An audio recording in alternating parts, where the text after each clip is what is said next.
Good afternoon, everyone. This is the Franklin County Fiscal Court video teleconference for public hearing for September 20th, 2021.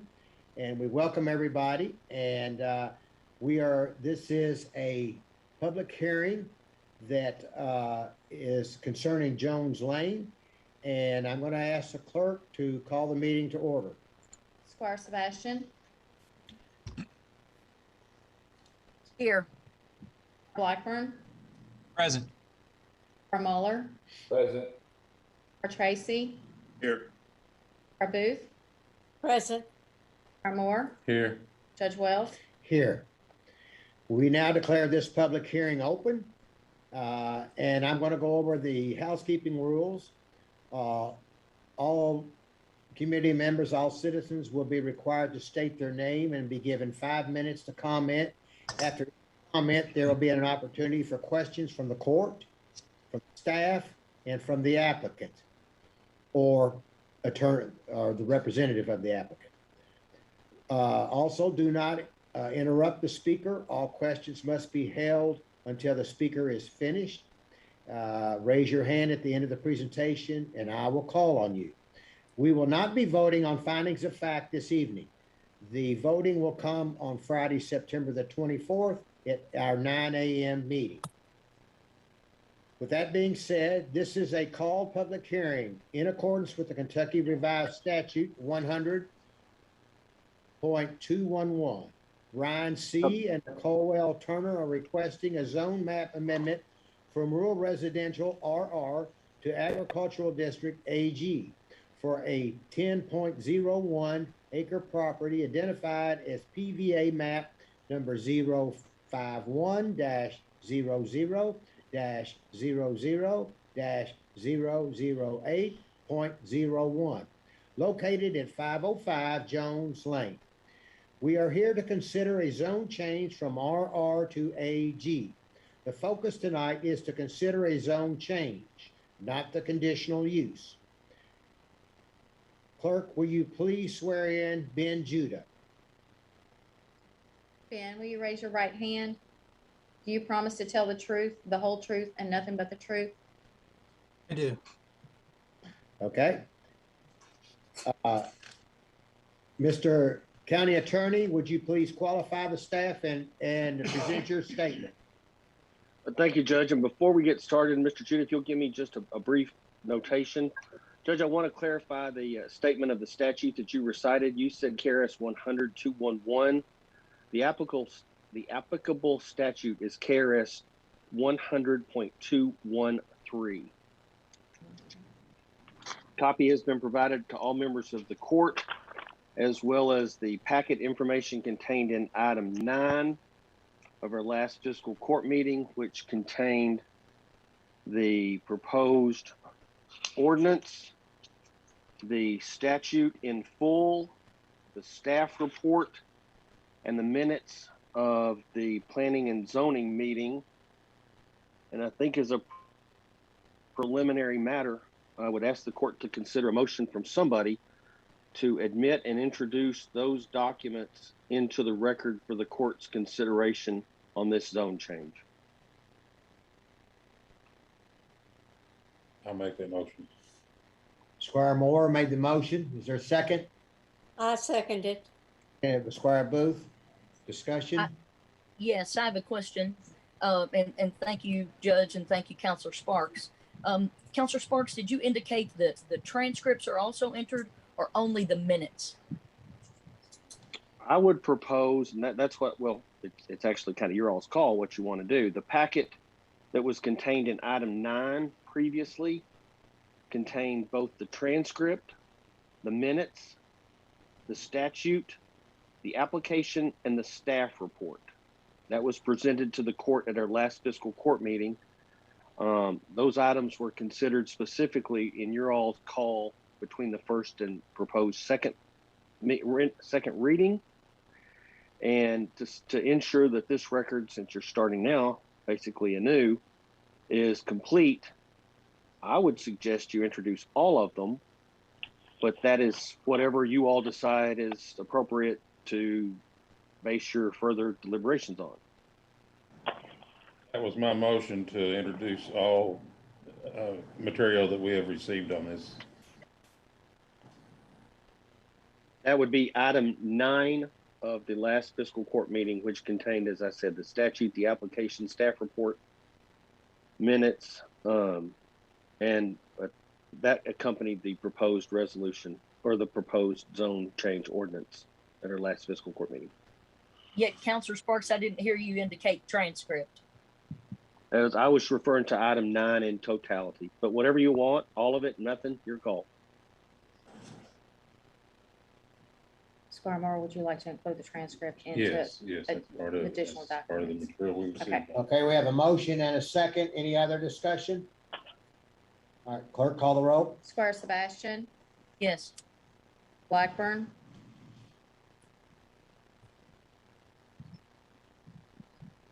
Yes. Squire Muller, Yes. Squire Tracy, Yes. Booth, yes, Moore, Yes. Judge Wells. Yes.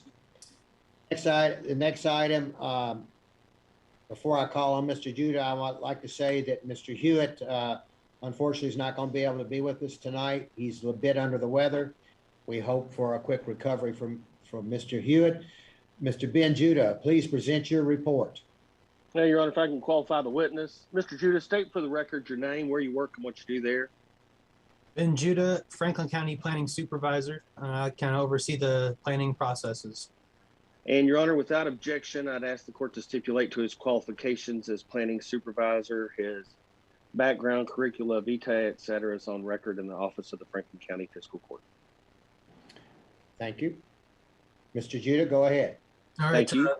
to summarize the report, subject property is 10.01 acres. It's located in the southwest quadrant of Franklin County along Jones Lane. Surrounding land uses and zones. To the north, it's zoned rural residential with some residential uses. To the south, it's zoned RB with some vacant land. To the east, it's RM with a manufactured home park on site. And to the west, it's agricultural and residential as well. Present zoning on site is rural residential. The primary intent of that zoning district is single family residential. It does have some overlap and similarities with the proposed zoning of the agricultural zoning district.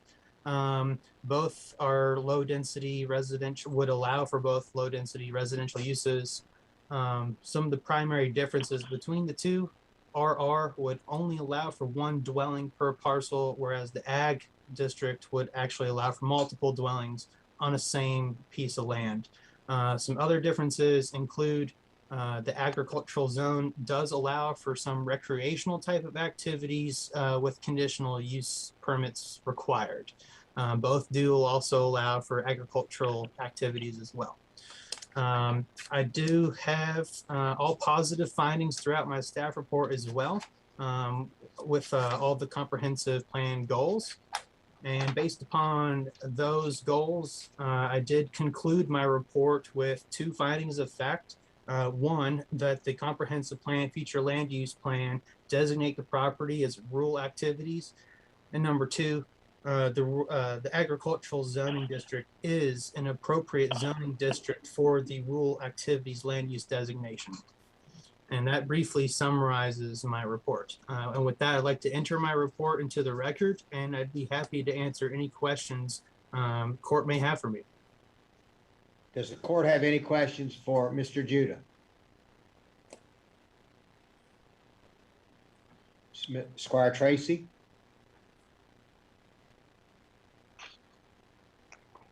Thank you, Judge. Ben, quick question, just to clarify. The owners and/or applicants requesting the zone change is Ryan C. and Nicole L. Turner. Is that accurate? They currently own the property, and by statute, the people requesting the zone change have to be the property owner. If that's accurate, why is Mr. John Rockaway identified as the owner of the property in this report? In the planning report, I'm sorry. Where in the report does it identify John Rockaway? It'd be on page 112 of what we were emailed from Mr. Sparks. It states, Mr. John Rockaway, owner of the property, stated that he was not gearing this park for recreational use, but for more shorter term rentals. He stated that his trailer park has had many calls for RV capability and has had to turn them away. He was asked numerous questions by the commission. I believe that might actually be in reference to the adjacent mobile home park. He does own that. And I believe, and Mr. Jones can correct me if I'm wrong, but I believe that the intent is to eventually transfer ownership. Okay, so he's identified as the owner in the report, owner of the property. So would that be accurate or is that not accurate? I don't have that page that you're looking at in front of me, but I believe that from my records, I show Ryan C. Nicole Turner as the current property owner. Would you like to ask that question up to Mr. Jones, Squire Tracy? Sure. Mr. Jones, thank you for being with us. The owners and or applicants requesting the zone change is Ryan C. and Nicole L. Turner. Is that accurate? That is accurate. The Turners are the current owners of the property. Mr. Rockaway, through his business entity, applied for the conditional use permit, Planning and Zoning Commission, so they may have gotten confused a bit or just said the wrong thing. But after the Planning and Zoning hearing on the zone change, they were allowed to go through with the hearing on the conditional use permit, which was presented by Mr. Rockaway for his intended use of the property if it was rezoned. Okay, so Mr. Rockaway is not the owner, correct? He is not the owner of the property. Okay, thank you. Sebastian?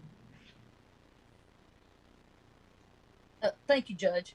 And I too, I would echo that from the comments made by Squire Tracy, because it's interesting in the documents that we have presented, it indicates the Turners as the property owners. Actually, there's a deed in our packet to that effect. And then looking at the minutes and the transcripts, resident Sandra Downey of the residential neighborhood asked in the June 10th hearing if the applicants were the owners of 505 Jones Lane. And she was told by staff that they do own the property. That's in page 100 of the document you have before you that was emailed out. But then on July 8th at the hearing, Mr. Rockaway, if you'll look at page 112, he lists himself as the property owner. So just as we did earlier, are individuals sworn to testify? Because we have two conflicting pieces of evidence in front of us today. Based on the testimony of an individual who said he's the owner of the property, and that conflicts with the deed. So I don't know who to ask that question of. We'll ask that to Mr. Judah, and then we'll have Mr. Jones respond. Yeah, again, I don't have that in my report that Mr. Rockaway is the current owner. All I have is Ryan C. and Nicole Turner are the applicant, and they currently own the property. Mr. Jones? Yes, Judge, and members, I can confirm that the Turners are the owners of the property. It has not been transferred. No deed has been executed to anyone that I'm aware of, certainly not to Mr. Rockaway. If there is an error in the minutes of the Planning and Zoning Commission meeting, I have not seen that. The transcript that I was provided a copy of, I guess, doesn't work with the same pagination of what Mr. Sparks sent you all, so it's hard for me to find that exact location in the transcript that I'm looking at. But the Turners are the current owners of the property. Mr. Sparks, do you have any comment based on this ambiguity here that's being presented? No, sir. I'm only have the four corners of item 9 as presented to the fiscal court at our last meeting. So I did not participate, nor do I have direct knowledge of that, other than the copy of the deeds contained in the packet that the court received 3 times now, twice in the fiscal court meeting, and now the third I sent last night. Okay. Squire Booth? Yes, Counselor, thank you for that gift. Well, I heard from the residents that they thought maybe the RV park would be an extension of the trailer park. And then I heard Mr. Judah refer to transfer uh, just after we mentioned Rockaway and the owners, the Turners. So can you tell me, what is the intention of the Turners and the Rockaway as to the owner or the developer, let's say, the developer of that land, 10.01 acres, who is that developer going to be?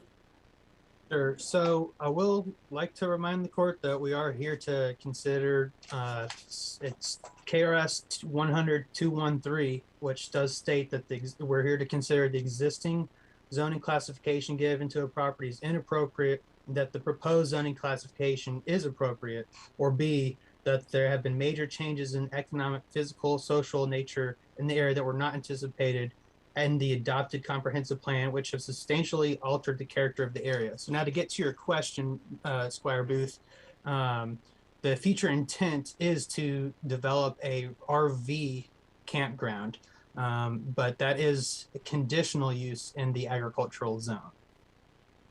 So if we decide to change the zoning, that leaves it open for the RV park to be developed. Am I correct in stating that? So the Planning Commission has already heard the conditional use request and recommended that that be approved. One of the conditions the Planning Commission did add to staff's recommendations was to have the development plan be brought back before the Planning Commission for their final approval. So if you were to approve of the zone map amendment tonight, Planning Commission would still have to have another round to approve the actual layout of the actual development once it comes through our review. Mr. Judah, let me remind you that the approval will not come tonight. It will come on Friday, the 24th. Yes, yes, correct. Sorry. Okay, Squire Misspoke. Sebastian. Thank you, Judge. I just want to harken back to the point that initiated the beginning of this conversation, where on the record, an individual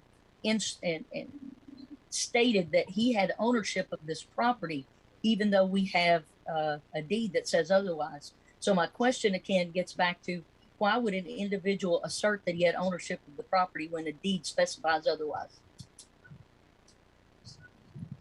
Mr. Sparks, can you answer that? That's kind of a nasty word. I cannot answer why. That'd be just pure speculation from anybody except them, Squire. If you're asking me, I wouldn't even wade in those weeds. I don't know why. Don't know how it happened. Don't know the circumstance of it. Again, I'm operating under the same four corners of the same instrument that the court is. That's what I'm stuck with. That's what you're stuck with. The speculation as to motives, why, mistakes, errors, the convoluted situation of asking for conditional use while zone change is pending is a nice little wrinkle. But I couldn't answer that. It'd be pure speculation. And I just pose that to, I don't know who can answer that. As I said, I'm asking who can answer that. Because if we're all on the record here, I'm not sure why we have filed documents that indicate one ownership, and then someone then comes and goes on the record and says that they actually own the property when we have documents to the contrary. Squire, if I may, I didn't see Mr. Sparks's package, so I don't have all that information, but I do have my staff report. And in my staff report, there is a deed that does show Ryan C. Turner and Nicole L. Turner as the property owner. It is in the staff report. So that's all I have. And that's what I'm going off of. And I understand that is the first piece of evidence I was going on as well, because I've seen it multiple times now, but there's also a comment from somebody that was sworn to participate in the meeting who testified to ownership of the property, and it is inconsistent with the deed that we've been provided. So again, I'm just hearkening back to that because that is a very inconsistent piece and a very important piece. I think that we should all draw our attention to. But since I have the opportunity now to speak, Judge, if it's okay, I'll ask the staff just a few questions. Is that all right? Or should I yield the floor to someone else if you'd prefer, sir? Go ahead, Squire Sebastian. All right, thank you. Is there an opportunity to put the staff report up for everyone so that we'll have the opportunity to see that before us today? I do believe we have that available. Andrew, could you pull the staff report up, Great, please? Yes, just give me a second. Just want to make sure that it's available to pull up. In that document, and I think it's page 6 of your report. Page 6 of the staff report, specifically, it gives guidelines, and guideline 1 states that development that is served by public water and public sewer should not exceed 1 unit per 1.5 acres. Now, the staff report specifies the purpose, and if you'll refer to page 1 of that, if you can scroll back, Mr. Tippett, to page 1 of the staff report.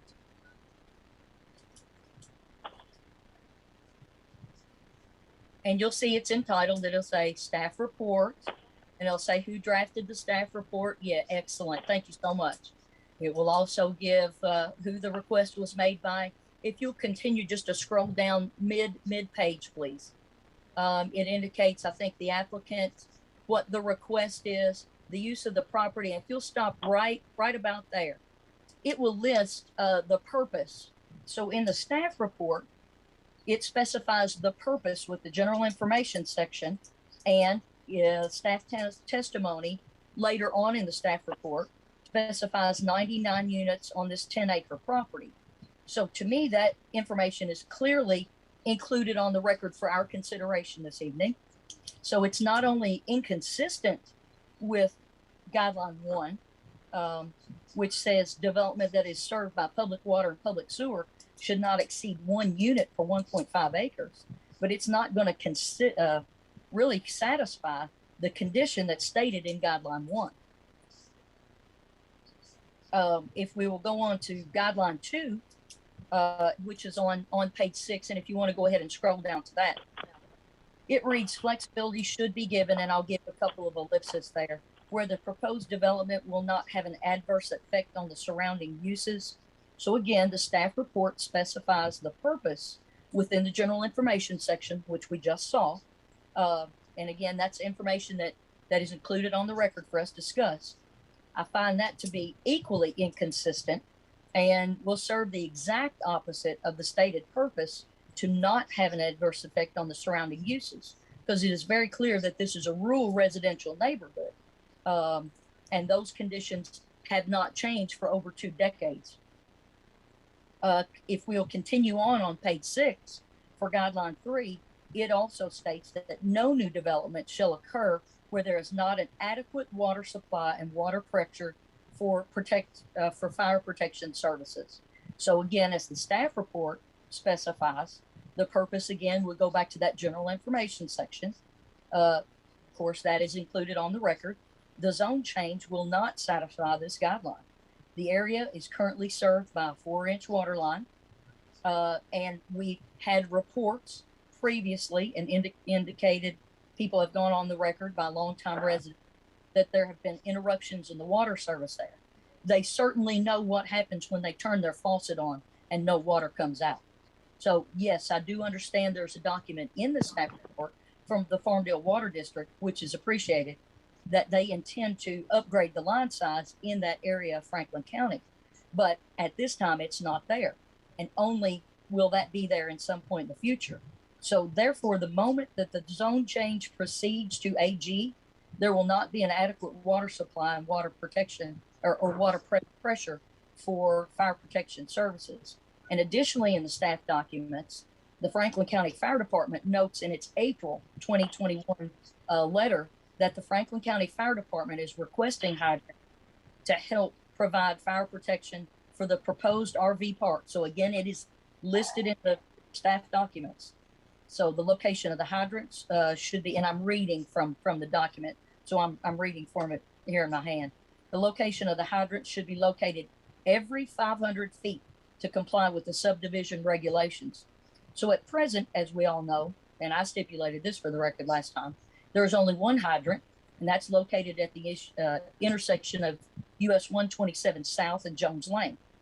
That serves 0.6 miles because that's the entire breadth of the length of this portion of the roadway, which is, as we all know by doing the math, that's 3,200 feet. And so that certainly means that more than one hydrant should already be in place to cover the current residents on Jones Lane. And I will say, you know, it remains rural residential in character. There have been no changes to the character of the rural residential neighborhood, again, for several decades. It's on a dead-end county road. Portions of Jones Lane that would be affected by this is 0.6 miles, and it ends in a driveway. So if you pass, you know, if you're on this roadway and you're on it by happenstance, there's no other location to turn around but in a private driveway, which are typically very narrow. Certainly, we all know those who have driven out there, and if you're unfamiliar with my district, I'll be happy to host you at any time. There's no shoulder along Jones Lane, and that's been indicated. The roadbed is directly abutted by residential property and personal mailboxes, which actually, in some locations, hang over into the roadway. And then certainly we've covered the fire hydrant. That one fire hydrant serves the entire breadth of that. I know, again, if we hearken back to the initial page of the staff report, if we can go back, Mr. Tippett, to that. Judge, and I apologize. That was interesting to hear. Did Squire have a question to Of staff? Absolutely. Yeah. Every one of those were questions. No, ma'am. There was like 19 statements and then an argument and then a stipulation on facts. So it's hard to keep up. Would you like for me to all are asking? all again? No, ma'am. I really don't. No, ma'am. Thank you. That's all the same. But I would just remind the court it's going to be helpful to ask questions as opposed to testifying. And Mr. Jones had raised his hand in the middle of that. Okay. So would you like for me, Counselor, I heard you say, no, ma'am, you don't want me to go back and ask the questions again? Ma'am, frankly, I didn't hear question one. I heard a lot of testimony and I heard a lot of statements. But I guess I would just ask the members of the court, if you're going to ask a question, not a and it was all very vital, don't get me wrong, but no, ma'am, I didn't hear a whole lot of questions. Go right back to it. So please, I'll do that. So again, if we go back to guideline 1, that indicates development that is served by public water and public sewer should not exceed 1 unit per 1.5 acres. So that was included for our consideration. The current property as it is inconsistent. So could the staff advise how they found that to be consistent with the priority that's listed in guideline 1? There you go. Yeah, so I had the view that the units meant dwellings, like a whole house. And that's typically how it would apply in any residential zoning district. However, this is actually referring to, I believe, just the rural activities in general. So the guidelines for that area. And so, yeah, I kind of just viewed the units per acre would be as more like dwellings, not necessarily campsites. You can imagine the amount of area that a campsite would occupy for an RV would be substantially less than what would be required for a house, plus the setbacks that would be also required for a house. So, yeah, I just didn't view it that way, that it was considered to be units per acres for campsites. I took it to be units per acre for dwellings. So I feel like I just view it differently. Okay, so are you saying that that is subjective to the individual who's making the assessment? Are you saying like the 10 units per acre is subjective? I think it's clear if it was for units of housing, then the answer is pretty clear. But for a campsite, then yeah, maybe it is a little more subjective. Okay, thank you. That's what I presume to the subjectivity. Under guideline 2, the statement in the packet and in the plan is flexibility should be given where the proposed development will not have an adverse effect on the surrounding uses. We saw that the surrounding properties, which is on page 1 of the document, if we could scroll back, was I think RR, RB, and RM.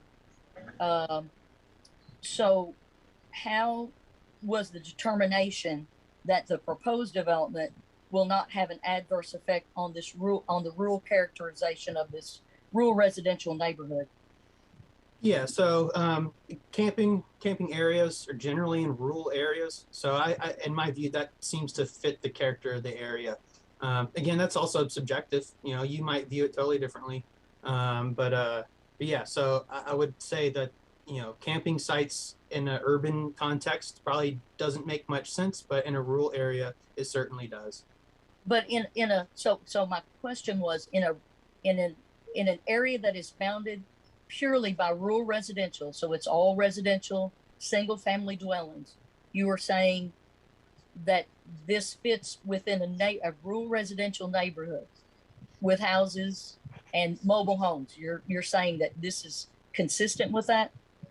Yeah, I don't think that the adjacent mobile home park is too dissimilar in terms of intensity of use. I would say it perhaps is a higher intensity of use because it would be occupied year round. Campsite might be pretty dead come winter time, but the adjacent mobile home park is probably going to be busier year round. It's going to have full-time residents. You know, so when comparing it to the property right next to it, then yeah, I think it does seem to fit the character. But there is also property on the other side that is inconsistent with the mobile home and across the street because they are single family residences. So are you saying you're giving more weight to a mobile home park than individual single family dwellings? No, they all get equal weight, but they all were factored in. I'm just saying I was using that as an example. Okay, I was just trying to make sure again, because I heard you say subjective earlier. So again, this one's kind of falls in that subjective category. So if we move on to guideline 3, where it indicates no new development shall occur where there is not an adequate water supply and water pressure for fire protection services. In the staff report, it indicates that the area is served by a 4-inch water line, and residents have made comments stating that their water has been interrupted. So currently, this guideline can be met, that no new development shall occur where there's not adequate water supply. So we're saying that the staff report indicates that there is adequate water supply, knowing that residents have gone on record saying that their water has been interrupted. Well, first off, at the time of writing the report, no testimony had occurred, so staff was unaware of some of those issues. However, I do rely on experts throughout the community to make my judgments, and that included consulting with Farmdale Water District, who had provided a comment, and I'll just read it. Farmdale has the capacity to provide water to the RV park as well as the residents of Jones Lane area. We are presently working to replace the AC line with a 6-inch main. So based upon that, that's what I went off of. I have to rely on experts who know their system. Farmdale, Jamie, who provided that comment, he's the operator of Farmdale Water, would obviously know more than I would about the capacity out there. So I relied on his expertise. Sure, and I appreciate that, and I appreciate all the, you know, there's a lot of legwork that you put into these things. I appreciate that more than you know. But as also we have on the record, this is not something that is currently in place, that they are going to upgrade the water service. There's no date certain for that. And I think also in the documentation provided to us, there was some statements, and I'm, again, like you, I'm trying to flip through documents here to come to all the appropriate notes. But I think there was a notation in there where there was a question asked of Farmdale Water. Could you, let me find that. And I apologize, I've got several things flagged. And it says to Jamie, if you could please provide some comments to the above referenced project. Some residents have concern about water capacity. Anything you could provide me to ease their concerns would be appreciated. And I do appreciate the have to give and take with the staff to get the information that you need for these type of reports. I do appreciate it. So yeah, I think what you're referring to there, that was so I send out these requests to these review agencies weeks in advance, and Farmdale's a smaller operation, so that was like a last minute email to Jamie saying, hey, I would like to have your input on this project before I go before the planning commission and to speak to the capacity out there. So that was what that email was directly referencing. I hadn't heard back from him. It was getting to the last minute, and I wanted to make sure I had dot that T and crossed that I from Farmdale. Sure. And also in this staff report, it indicates that there is one hydrant servicing the entire rural residential character of this neighborhood, and that is at the intersection of Jones Lane and US 127. And the fire department, our fire chief indicated that that the location of hydrants should be located, from what I have read here, every 500 feet to comply with subdivision regulations. So can you speak to that in regard to current ability of fire protection and lack of fire hydrants in the area, and why this condition is considered to be met, knowing that those conditions exist today? So I would just point to this still requires development plan approval, and those issues like fire hydrant placement, where on the property the fire hydrant will be located, will all be hashed out during the development plan phase. So we haven't made it to that point yet where the developer will submit plans to us, and on that property, on this subject site, we will make them put a hydrant in there, and we'll work with the fire department. We'll work with Farmdale Water to determine the best locations for that to serve the property. Right, and I appreciate that, but I think what we have been counseled many times is to only consider the zone request, and Correct. You're saying the condition is met now, and it's certainly very clear that it is not met now. We're not supposed to consider the conditional use and or the development plan, even though those are included in our material as exhibits to consider, which is sort of a bifurcated, really strange process. It's So really hard a fine line. You have to kind of put the blinders on to the development and kind of look at the zoning underneath it. I know it's hard to do because you know what's underneath it, but you kind of have to pretend like it's not there and say, what is this zoning district? Is it appropriate? Is it not appropriate? And these are the reasons why it is and isn't appropriate. And that's what you all will be deciding. Sure, and I do appreciate that. But I also noted in the transcript and in the record before the conditional use was discussed, the Planning Commission at length discussed the conditional use even before the zone change was approved by the Planning Commission. So if a group that is very familiar with these qualifications can't separate itself, it's very difficult for anyone else, especially Right. when the Sorry to council. interrupt. Yeah, I was about to say they did struggle with that, and a lot of those comments that might have ended up in your transcript might have been public comments, because I know the chairman did have a hard time trying to keep people in line by saying, look, that's a conditional use question. No, that's a development plan question. He had a hard time keeping people in line with that, and I think part of that was public comment, and part of that may have also been a commission member too. But yeah, it is really hard to traverse that line. It's a thin line. But KRS makes it very clear what you should consider for the zone change, and it's that 100.213. Sure, and I again appreciate that, but it's very clear that the Planning Commission did not. No, you'll see it in my report too. I referenced the development in my report too. It's kind of hard to do an analysis for a zone change and not consider every aspect of it. Sure, and that's the point of. Unfortunately, I'm trying to stick within the boundaries that Councilor Sparks has driven for us, but each of these priorities seems to point to the inclusion of the development plan as a rationale for approving the zone change.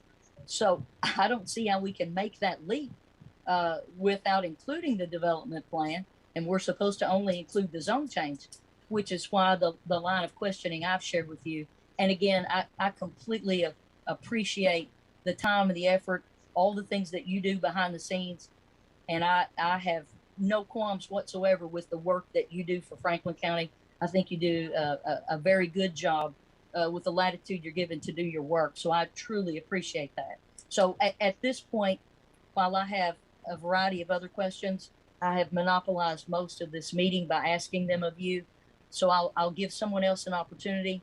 And then, because certainly we want to hear from the public, and I may follow back up if some of the other squires don't ask the questions I have. Again, Mr. Judah, thank you so much. I appreciate you being here tonight. I truly do. You're welcome. Mr. Jones?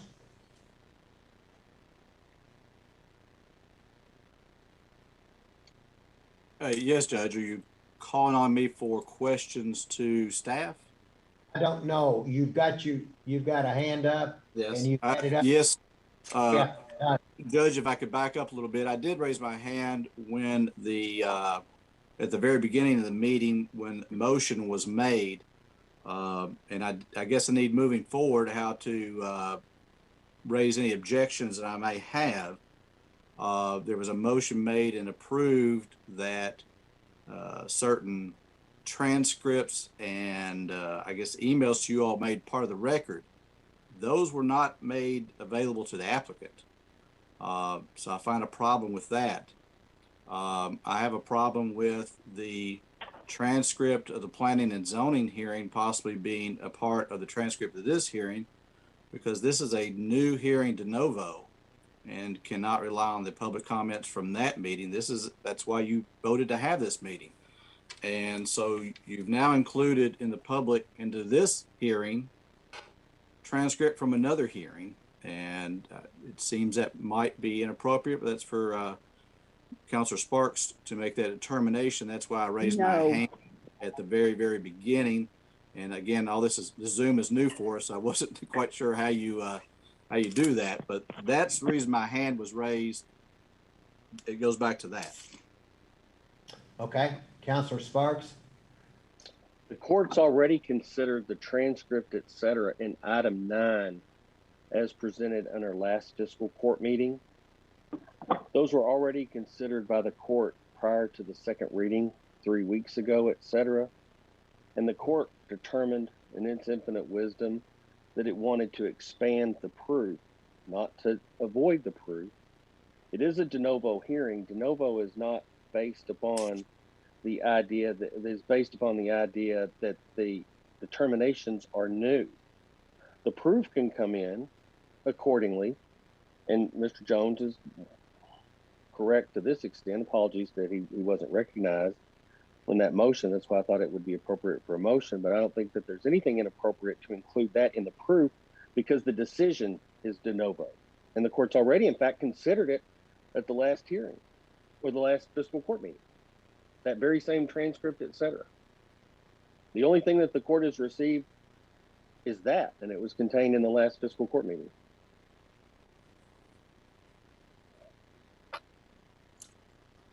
Okay. Okay. Squire Blackburn, I saw your hand up. Thank you. Thank you, councilors. Well, I don't know if Mr. Jones had any other comment, but I just answered that one narrow question. Squire Blackburn? Yes, sir. Mr. Judah, you said something earlier that piqued my attention and interest. So statute requires that someone requesting a zone change has to be the owner of the property. Is that correct? I believe that to be correct, yes. Okay. So we have another individual requesting a conditional use application. They don't have to necessarily be the owner of the property. Is that correct? That is correct. Okay. Would they have to own property under the designation that the conditional use is going to be applied to? Maybe somewhere else in the county?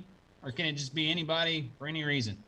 So the conditional uses often have conditions placed on them that they're granted specifically to properties and to individuals together. So for example, I'll use daycares because those are conditional uses. A daycare can be applied for as conditional use, and it would be granted to that daycare operator at that specific location. If the ownership were to change, the conditional use would be null and void, or if they were to relocate, it would be null and void. They'd have to reapply for their conditional use. So the conditional... they're specific to individuals and properties. They don't run with the land and they don't run with the owner. That's very interesting. Okay, thank you. That's what I needed to know. I appreciate it. You're welcome. Okay. I don't seeing no other questions. We're going to continue on. We do have other people that want to, what do you? Oh, no, take back my question Okay. on time limits, because of time limits, yes. Okay. The, does the applicant, let's see, the applicant have, Mr. Jones, do you have any questions for the staff? Yes, Judge. Mr. Judah, the staff report that you're speaking from this evening or afternoon, is that the same staff report that was generated June 10th, 2021? Mine's dated July 8th, but the only difference is the cover sheet. Should be identical. Okay. So those are identical. So there's no new staff report that was generated for this That's hearing correct. tonight? That's correct. No new staff report. Right. Okay. And nothing has changed from your staff report since the July 8th? No deletions, no additions. That's all I have, Judge.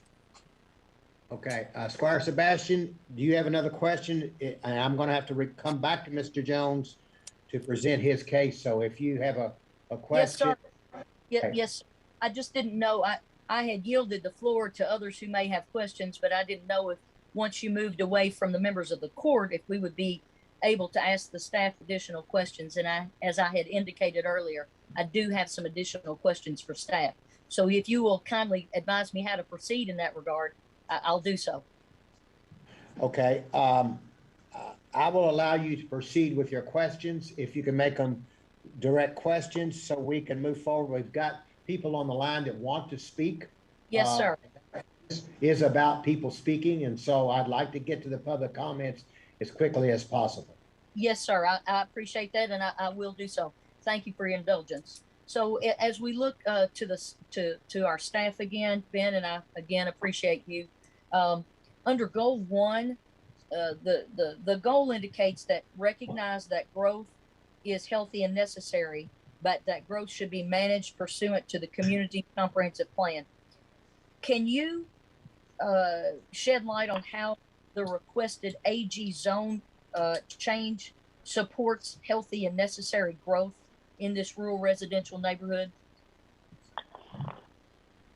Sure. So goal 1, I look at the policies underneath there and kind of look at the request and look at some of those policies and kind of apply the ones that are most applicable. And so in this case, I have 1, 2, and 8. Recognize growth is healthy and should be managed pursuant to the community comp plan. Number 2, approve new development where facilities and services are available. So again, that relies on that TRT facility review request. And number 8, encourage development that provides a mix of uses. So that one, I kind of, this is a little bit, we do have campsites throughout the community that's provide RVs, but not in this particular part of the county. So I thought that kind of was more of a mix there. And so your question about as to whether or not it's healthy or what was your exact wording again? I read the exact item number 1 that goal under the growth did by design and necessary, but that growth should be managed pursuant to the community's comp plan. So I was just my inquiry again, which was direct as the judge had admonished me to do. How does the requested AG zone change support healthy and necessary growth in this rural residential neighborhood? Well, actually, I might have kind of been more leaning on the second part of that statement there, that it's pursuant to the comp plan. I believe that this development is in compliance with the comprehensive plan. And so if it's in compliance with the comprehensive plan, I guess it should therefore be healthy, and it is growth. This is a new development, so it is growth by nature. And so, yeah, I think I take it as a whole statement. Number 1, I think you need that second caveat in there for me to be in agreement with it as a whole. And so that's where I landed on that one, that it is, growth is healthy and necessary, but it is pursuant to the comp plan. And in staff's view, this request is in compliant with the comprehensive plan, specifically based upon my findings of fact 1 and 2.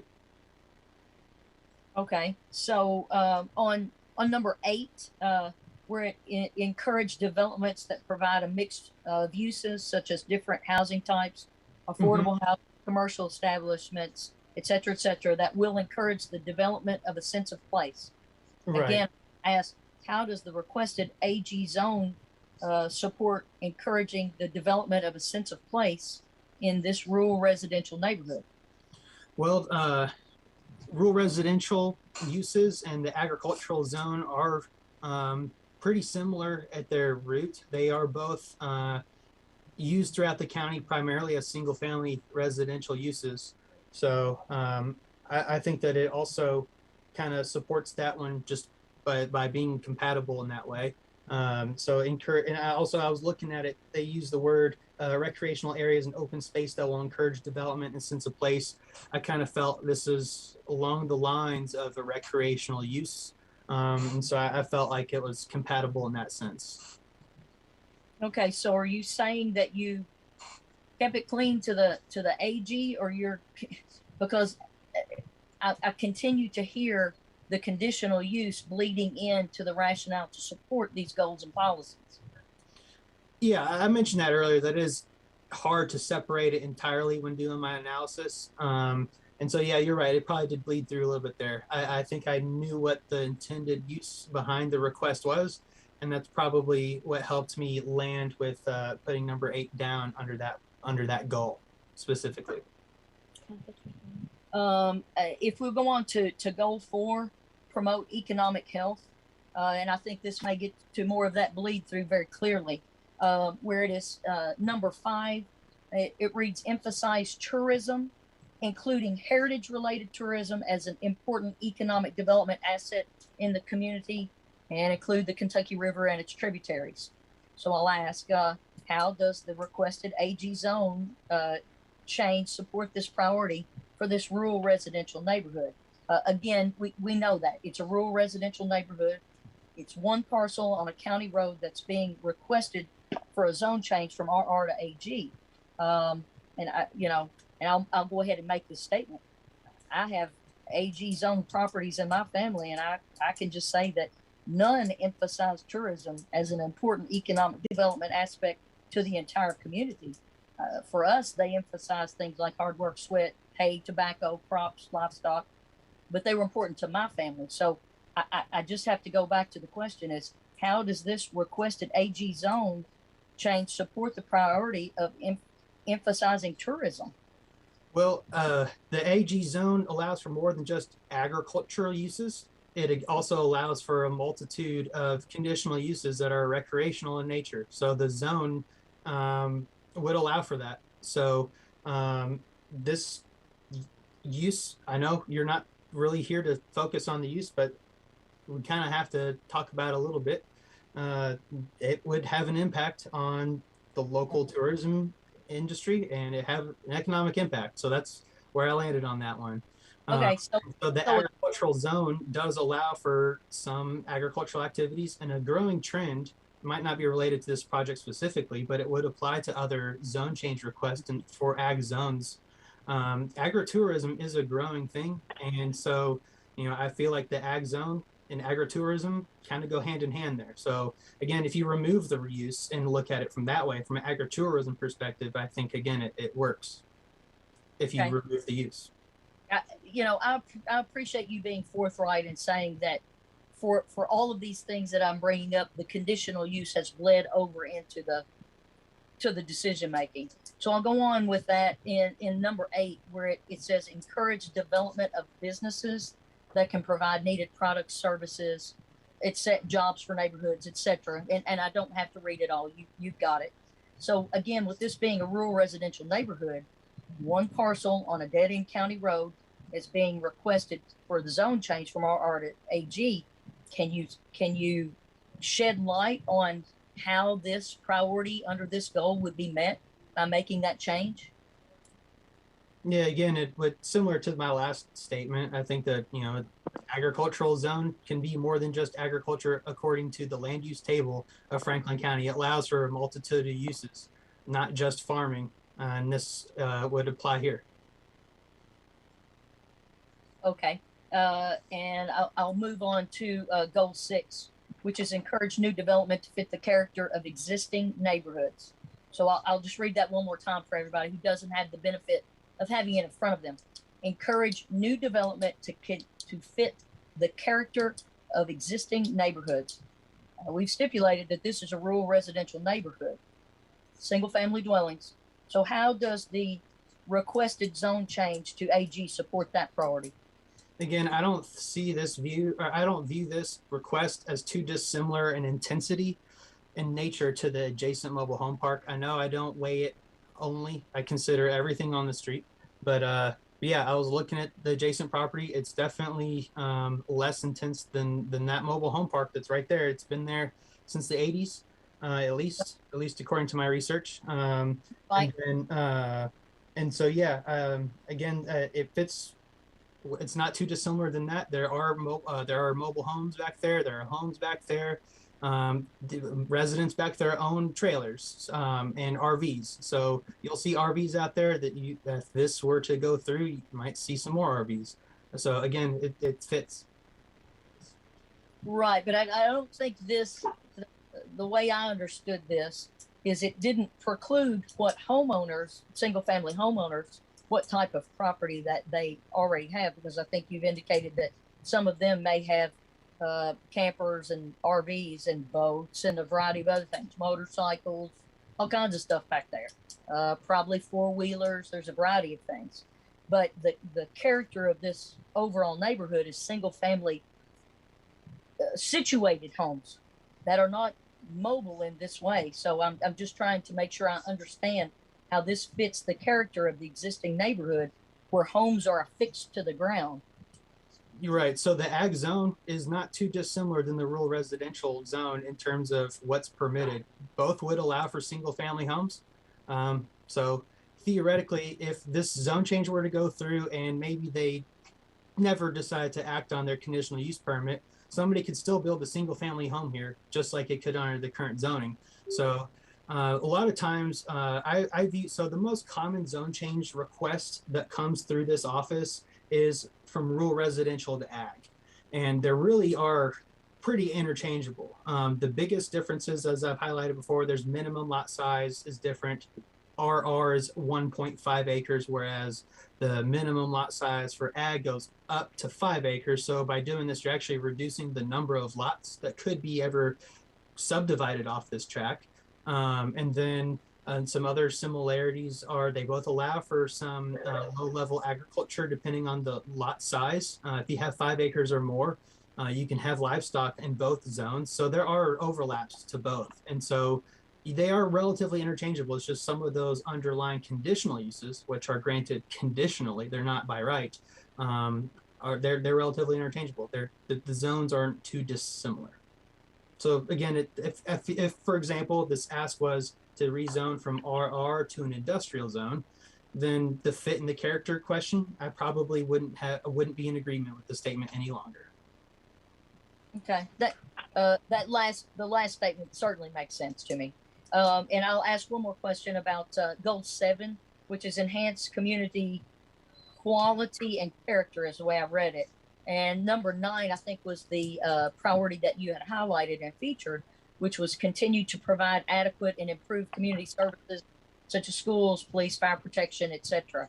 So again, I'm going to get back to my question along this line, is how does changing it from rural residential to ag support that priority to serve planned growth, existing and planned growth in that area? So if this were to go through and the development were to be approved, then this will provide although it be temporary in nature, some housing for folks, or even people coming into the community on a temporary basis.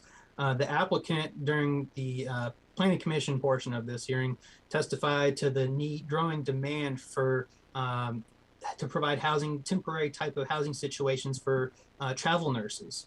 So those folks, they might come work at Frankfurt Regional Hospital for a couple months and then move on to their next assignment. And where could they stay? This potential, if approved, use would provide that opportunity. So that's probably where I was thinking there. Again, the bleed through does come through. It's almost impossible to not consider it, but KRS does tell you what you can and can't consider. So I think, so I'll leave it at that. All right. And again, I appreciate you, Judge. I appreciate the indulgence to ask additional questions of staff before we move on to other lines of questioning. Thank you very much. Thank you. Thank you, Squire. At this time, Mr. Jones, would you please present your case? Please, sir. And Judge and Mr. Sparks, a question, are we required to be sworn in before we offer testimony? Yes, you are. Sorry, go ahead, Tambra. Raise your right hand. Do you promise to tell the truth, the whole truth, and nothing but the truth? I do. Go ahead, Mr. Jones. Thank you. Thank you, Judge and members of the Fiscal Court. Again, my name is Charlie Jones. I do represent the applicant before you today, which is the Turners, and they have applied for, as you know, a zone map amendment from rural residential to agriculture. We have reviewed the staff report provided by Mr. Ben Judah. I believe that's the July 8th staff report that he's been quoting from. We have read the staff report and agree with his findings and recommendations and would have nothing to subtract from the staff report. I would like to add a few comments, if I may, and go over some things in there. As you know, we're seeking to have a zone change, and there's been much discussion of the difference between the zone change and the intended use. And I'll try not to bleed into that, although I do appreciate the crossover. One thing that came up, I think, from Squire Sebastian, was, well, I'm sorry about Squire Tracy, about the owner of the property. And let me affirmatively state that the Turners are the owner of the property. I do not believe that John Rockaway ever testified that he was the owner of the property.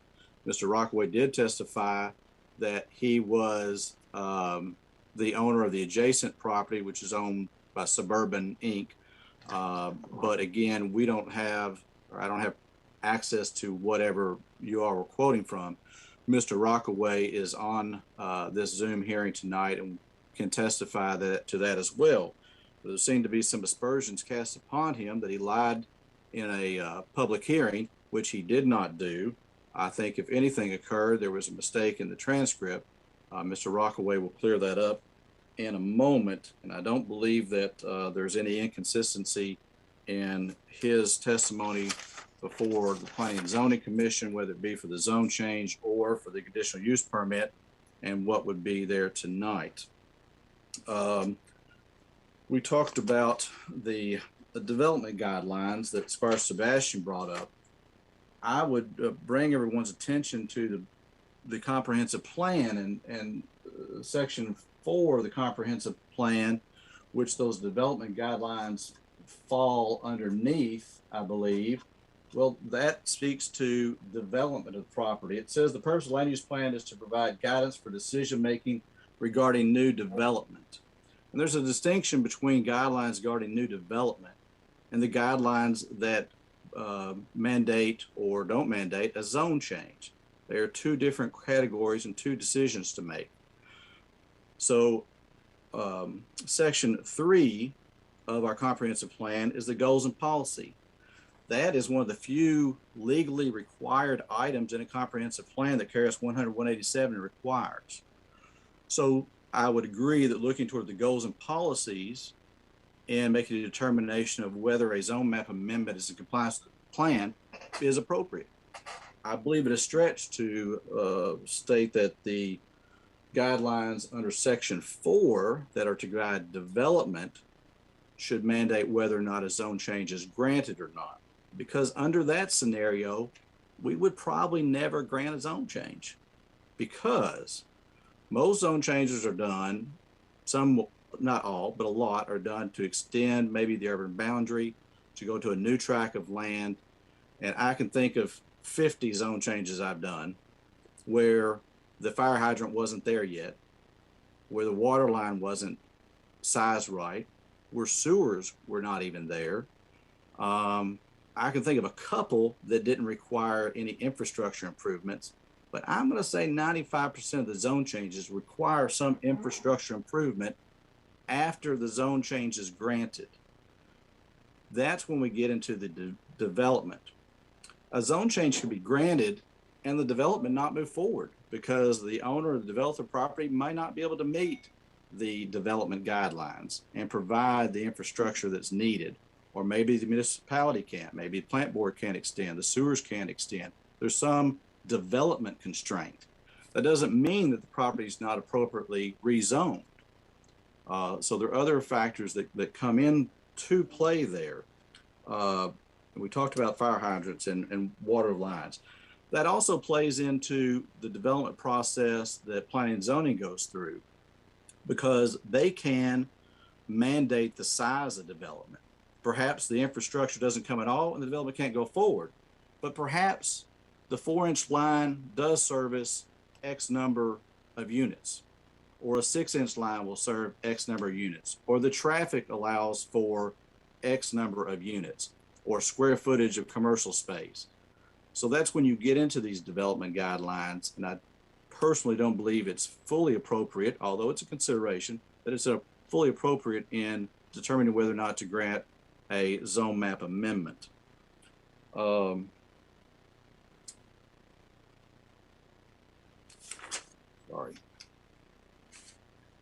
The other thing to remember is your chart of permitted uses.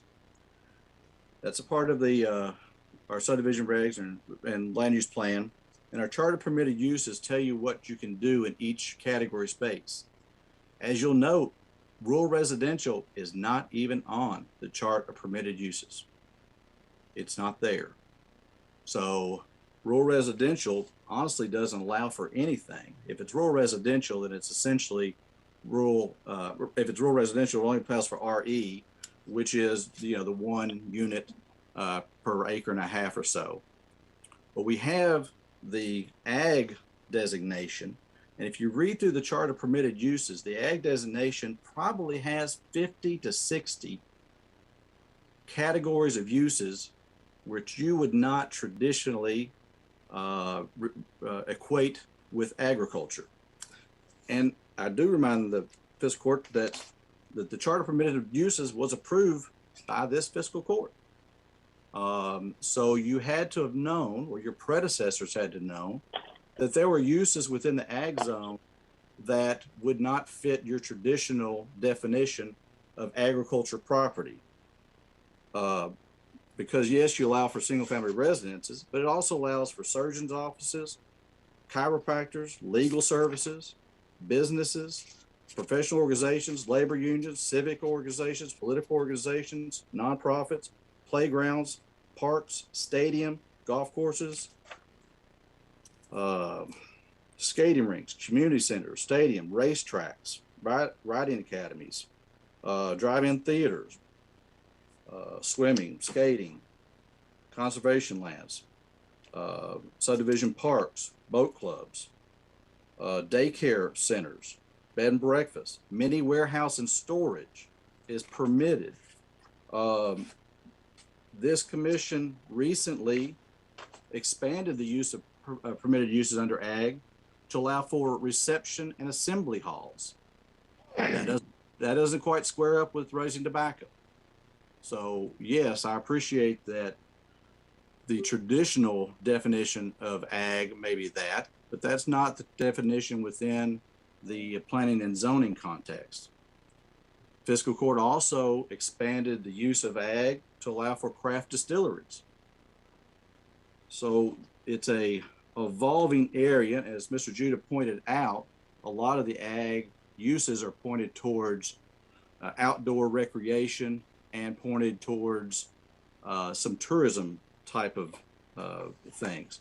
So if we were going to require that to get a zone change, you had to do what was compatible only with single family residences, probably wouldn't do many zone changes.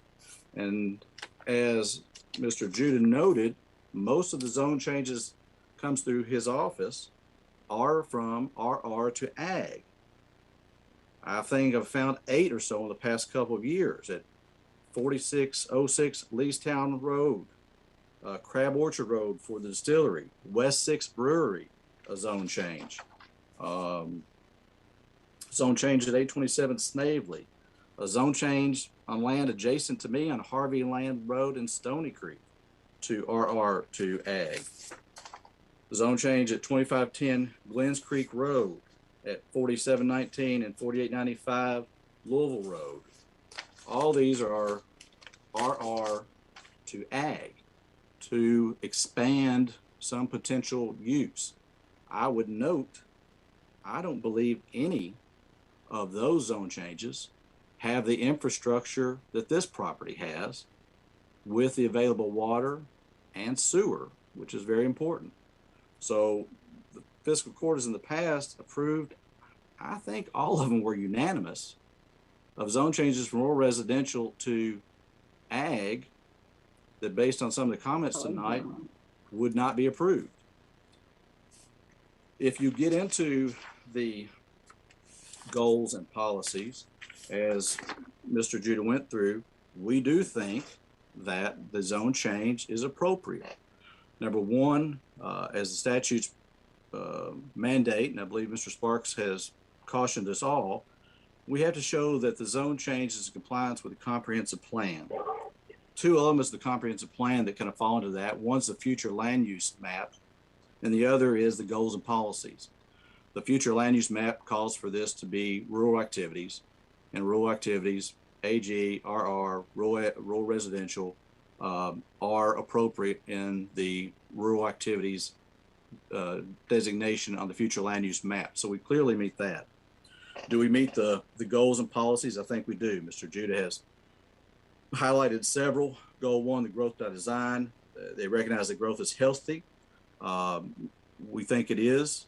There may be some in the community that don't want to see us grow, but I do think that growth is healthy and appropriate. And making a zone change from rural residential to ag opens up the possibility of, yes, a different style of development than just single family residences. It says to approve development when public facilities and services to serve the development are available. May have some differences over that. We've talked about the difference between whether it has to be there now or in the future. But according to those that planning and zoning relies on, that I hope fiscal court relies on, and Farmdale Water says that they can provide the water to the park, that we should rely on that. We have HMB and the traffic engineers that says the road can accommodate the traffic. When we have our county road superintendent that says the road is wide enough to accommodate any traffic that may be generated from the zone change. And when we have the plant board saying that they can serve the development.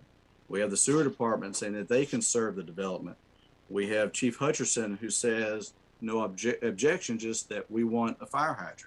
And that gets into development guidelines. I would posit to you that our development may enhance a lot of the services to the residents out there and help facilitate to get a larger water line, to get additional fire hydrants along that road paid for by the developer and not by the county. All of those could come along in time. Continuing, Mr. Jones, hold on one second. Ms. Downey, thank you. Thank you for muting. Go ahead, Mr. Jones. Sorry.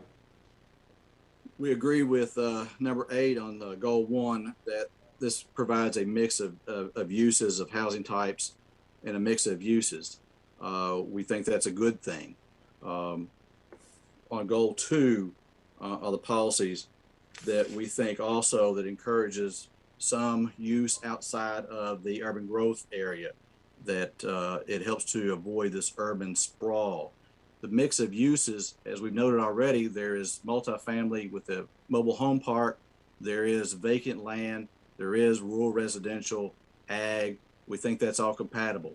If you look at some of the other zone changes that you've done from rural residential to ag, almost every one of them are exclusively surrounded by rural residential, yet fiscal court decided to change them to ag.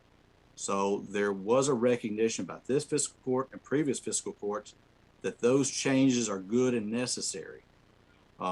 If you look at Elkhorn Campground that's been in existence, I believe it's 99% surrounded by by residential properties. So I believe that there's a mix of uses is and can be good. On goal 3, again, we direct development areas close proximity to existing infrastructure. We're doing that. We're not asking to the sewer department to expand the sewers miles and miles out into the county, or water lines or other necessary things. They're right there available to this property. On goal 4, again, it talks about promoting concept of mixed land uses, emphasize tourism. Again, ag designation is meant to recognize some possibility of tourism and some possibility of mixed uses, whether it be a campground or any of the other uses. There is the possibility of tourism, and we have to take note of the fact that this lies just outside the intersection of I-64 and 127, which is the natural place to draw people from. Provide needed product, services, and jobs. As Mr. Judah testified to, the change in use would allow for other uses that may bring in a segment of the community that's not fully being served, offer job opportunities and housing opportunities to people who aren't being served. We asked to goal 5 to protect the environmental health. We don't believe that the development of that 10 acres is going to harm the environmental health of the community out there. It has to encourage the reduction of energy costs. Again, if we can get travelers off of I-64 and only travel a couple of miles instead of having to drive in 10 and 20 miles, we believe that meets that goal. We believe that goal 6 on preserving the existing neighborhoods that would fit the character. We believe this would fit the character. Yes, it's rural. Yes, there are single family houses, but there's also a mobile home park there. We don't believe that one of our possible uses is so incompatible with what's going on there that it's going to destroy the neighborhood. On goal 7, enhance the quality and character, it says to identify all quadrants on I-64 interchange as regional retail center. Again, this is adjacent and nearby to that area we want to promote. In the last goal, goal 7, number 8, to develop flexible tools for alternative rural development. So we're always looking to the possibility that rural does not have to say single family residential, that there are appropriate times and places where zone change can occur and be appropriate under our comprehensive plan. So we think that we meet the goals and policies. We're concerned that there's too much emphasis on the development that can be addressed at another time and place. Let's see here.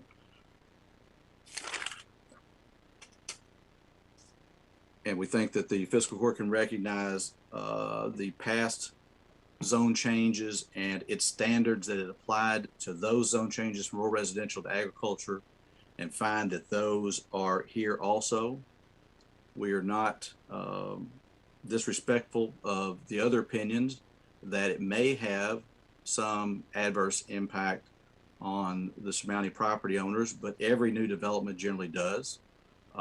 It's not that NIMBY argument, not in my backyard, because I'm not trying to discount their concerns. But if we turn down a zone change every time adjacent property owners object, we probably wouldn't do any zone changes, because a lot of times people do object to growth. And again, that's not wrong for them to do so, but we have to look at what the community has adopted in our goals and policies and our comprehensive plan, and recognize that this fiscal court has adopted this plan, it's adopted the land use chart, has expanded the use of ag, has voted 7 or 8 times the past couple of years to rezone from rural residential to agriculture. So I think we can find that it does fit. We think this is an appropriate place. If I may, I would like to yield to Mr. John Rockaway. He needs to expand on this controversy regarding his clients, if I may, Judge. Mr. Sparks, Mr. Rockway will be a presenter. Do we swear him in? Yes, sir. Okay, okay. Mr. Rockway, are you on? I believe I am. I see you now. Okay. Mr. Rockway, let's swear you in. Do you promise to tell the truth, the whole truth, and nothing but the truth? I do. Okay. Thank you, Mr. Rockway. Please state your name.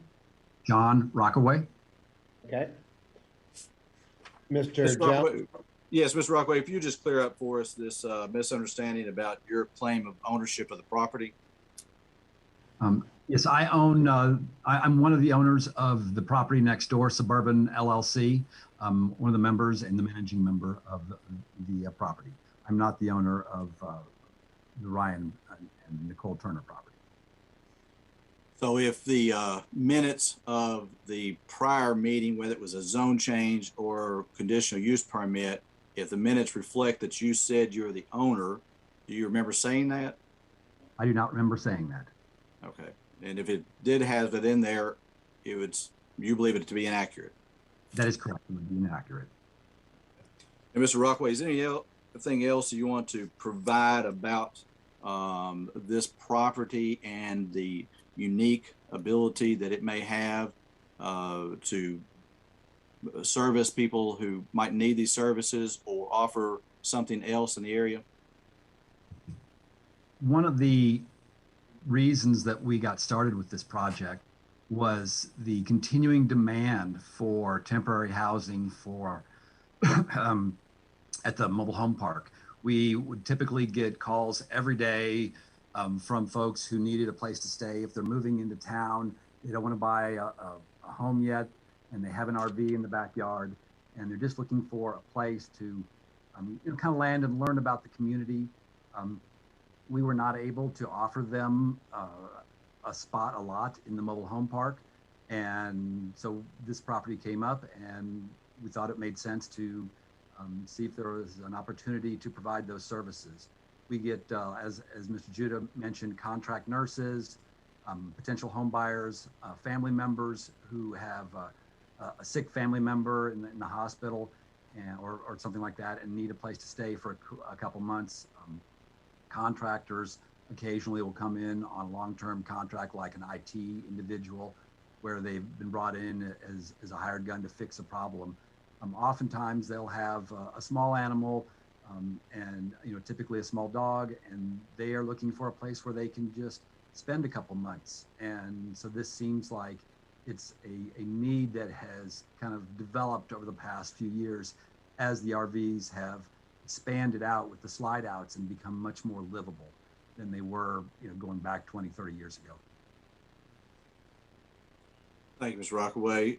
Judge, that would all we would have at this moment, although I'd like to reserve the right to address fiscal court at the end as a summation. Yes, sir, that will be fine. The fiscal court, do you have questions for Mr. Jones or Mr. Rockway? Squire Tracy. Thank you, Judge. I don't have a question, but Mr. Rockaway, thank you for being here. And also, I'd like to clear up any misunderstanding. In no way was I accusing you of any wrongdoing in regards to your testimony given to the Planning Commission. I was merely asking a question that I'd had from the material that was given to me. Thank you. Any other questions? Squire Sebastian. Thank you, Judge. And Mr. Rockway, I appreciate you being on here tonight. And I will similarly echo what Squire Tracy, it specifies in the documents that we have that you attested to the ownership of 505 Jones Lane. So that's the only reason, and it piqued my interest because we have a deed in the documents that said someone else owns it. And then it indicated in the transcript that you had indicated you had owned it. So that's why it just appeared inconsistent.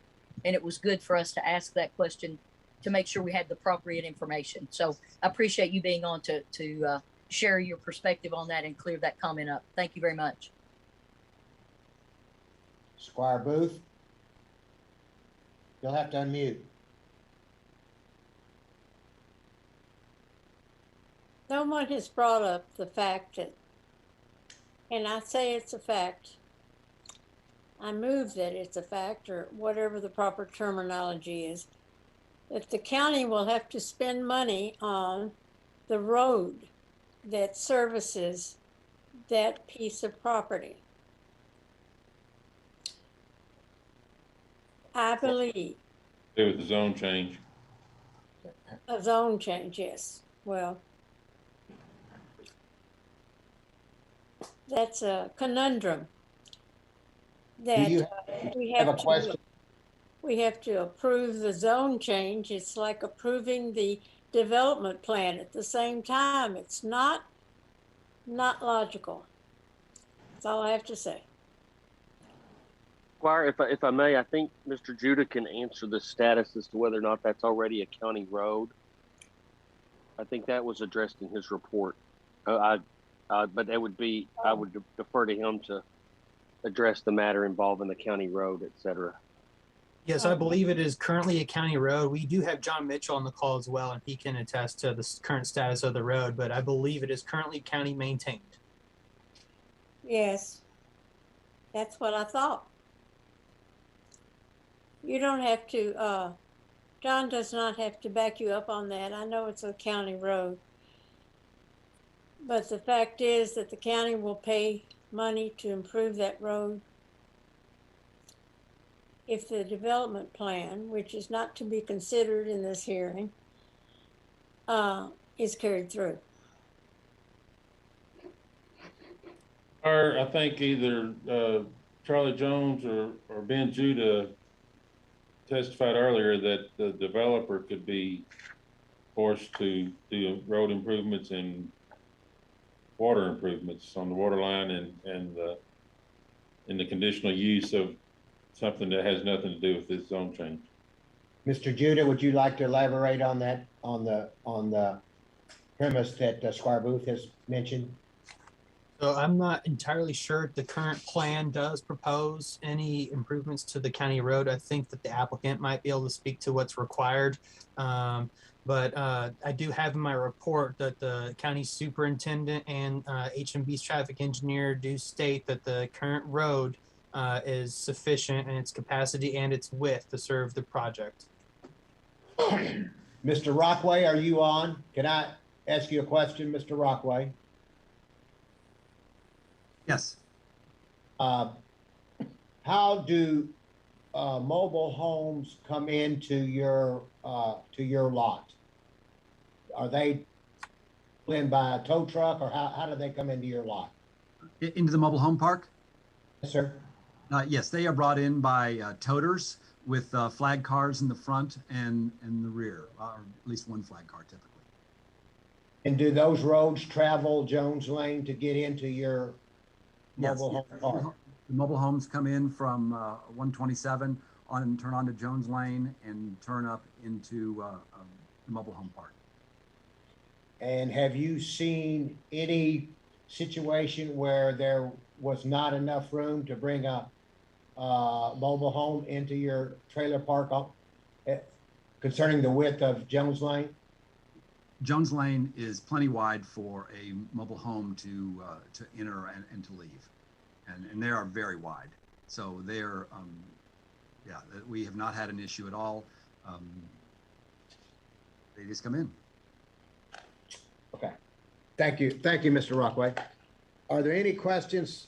Any more questions for Mr. Rockway or Mr. Jones? Okay, seeing none. Andrew Tippett, I ask you this question. Is there any written testimony that needs to be received tonight? No, Judge, there is, we have not received any written testimony, and I'm just double checking to make sure that nothing came in at the last minute, and I am not seeing anything, so there are no written comments this evening. Brittany Woodward, is there any in-person testimony tonight? Brittany is reporting that no one has shown up for in-person testimony.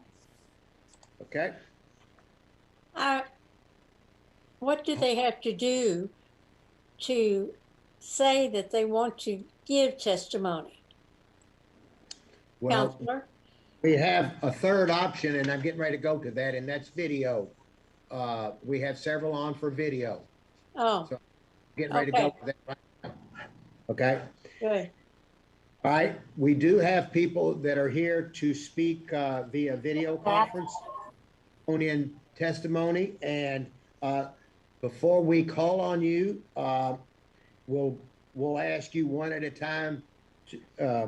Well, let me just go over the rules. All persons speaking via video conference must first state their name, and then they will be sworn in.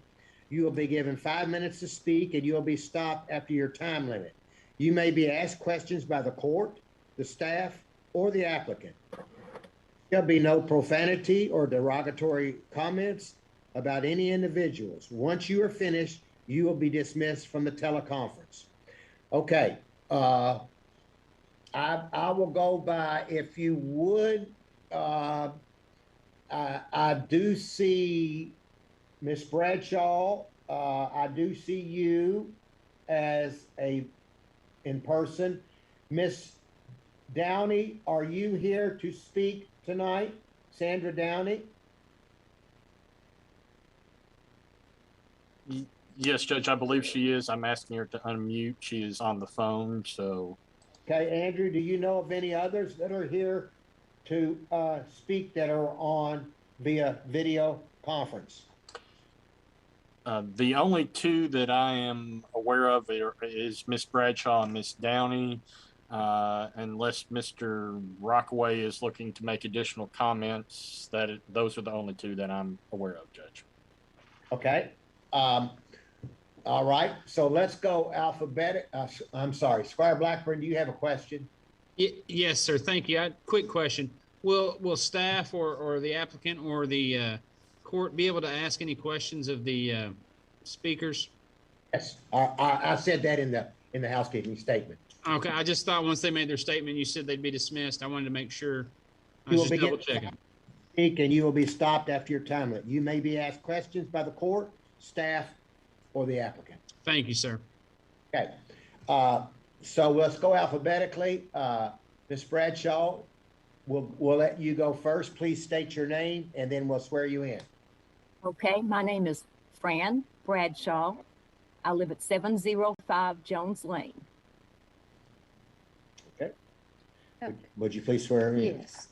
Ms. Bradshaw, do you promise to tell the truth, the whole truth, and nothing but the truth? Okay.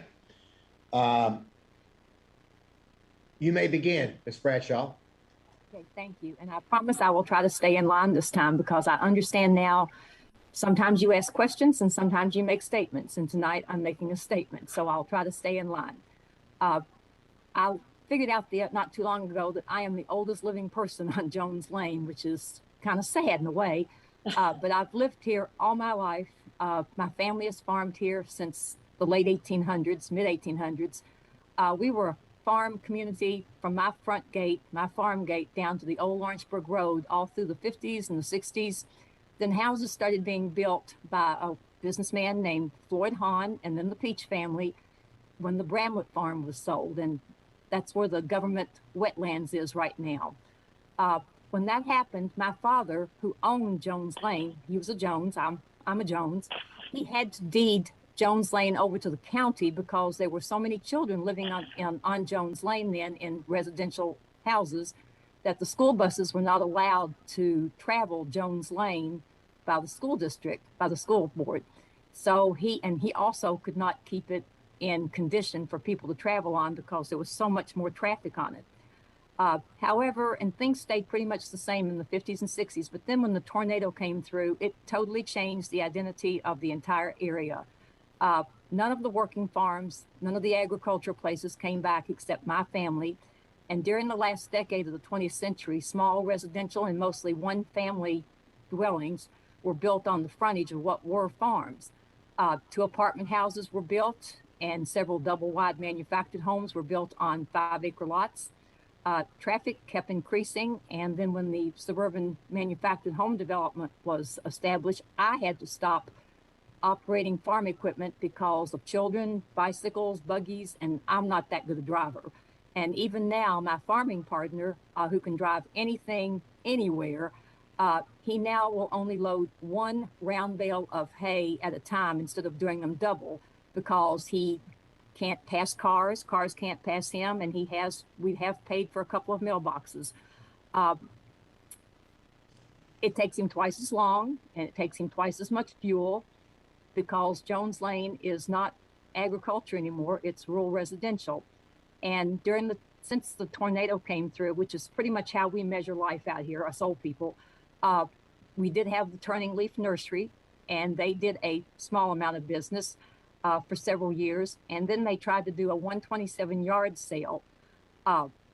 People would just block the entire highway, and we would call the sheriff's department, and they would come out and move cars. And sometimes you would just sit for an hour because people would block the highway because there's no shoulder.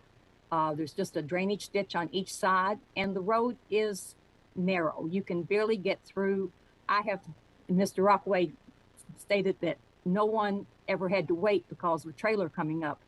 Yeah, I had to wait not too long ago because there was a truck with flags and a mobile home, and I could not get around them. So I just turned around and went back home and waited for an hour, and they were gone after an hour, but I didn't have an appointment.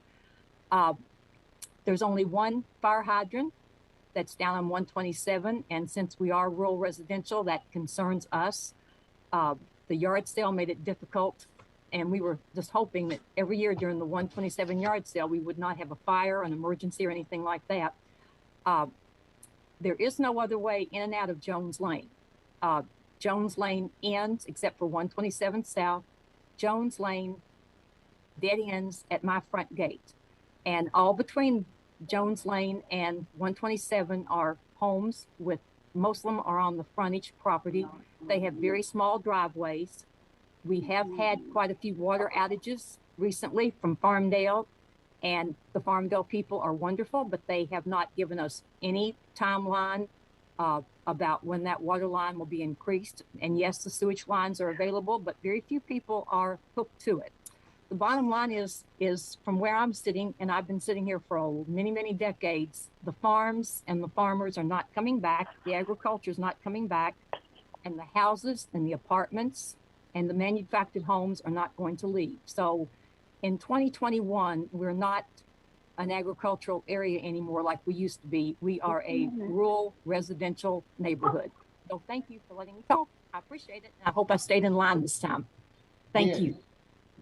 Thank you. And thanks so much for the historical perspective on that area. Well, I didn't know that.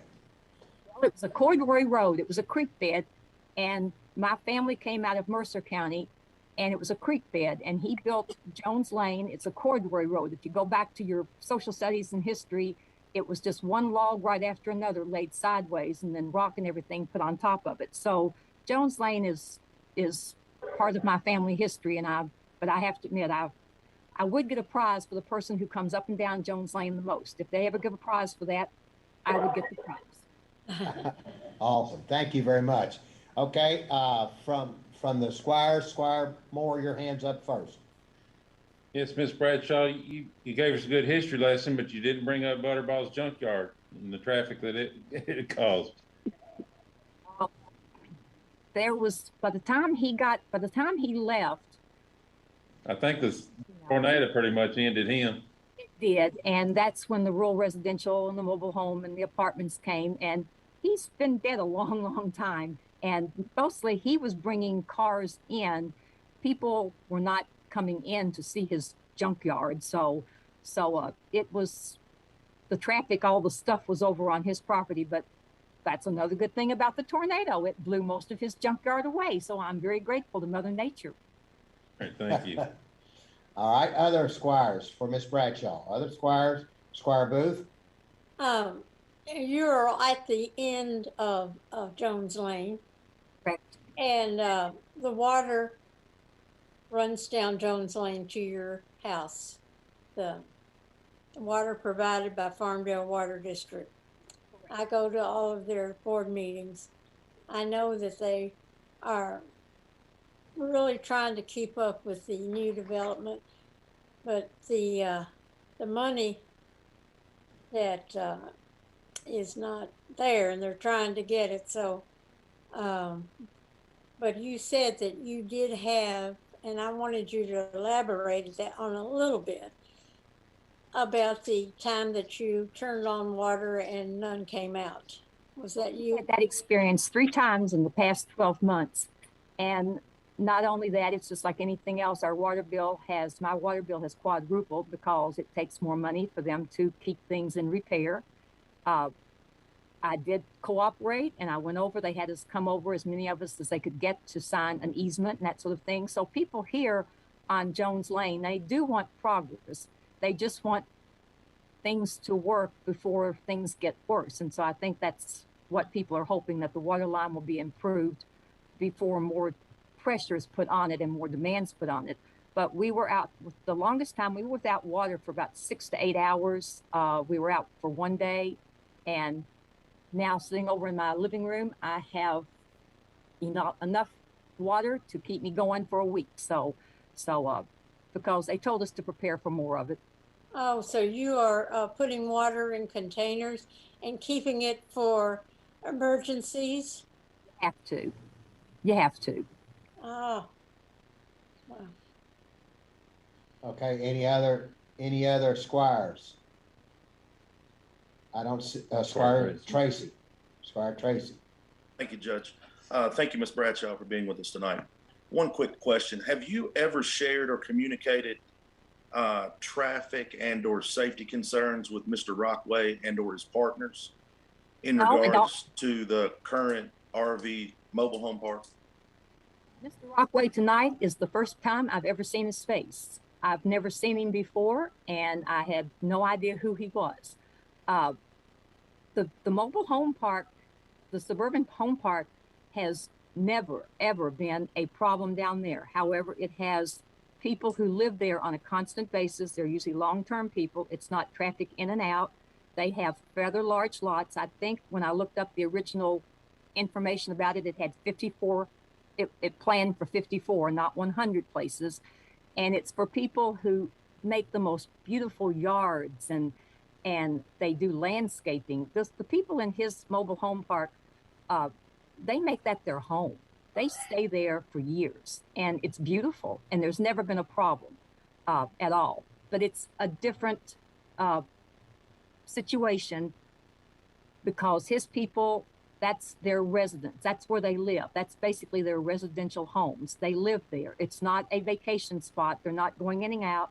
There are not four-wheelers and things going up and down. There are not transient people. His people make their homes beautiful. They are residential.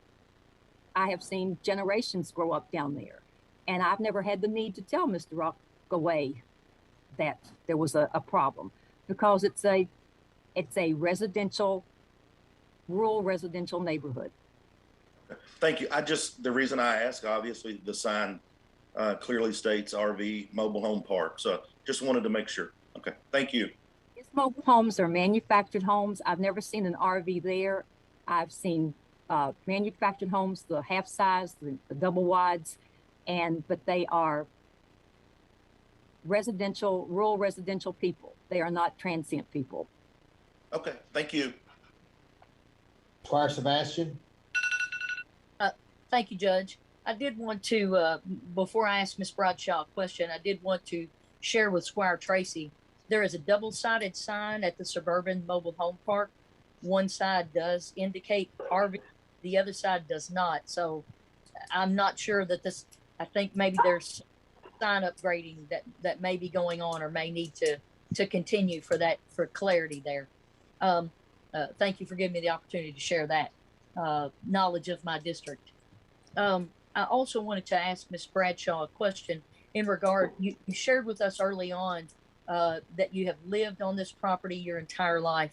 Can you talk to us about the character of the neighborhood over, I guess, from the last change, maybe when the nursery went in, and that's been how many decades ago?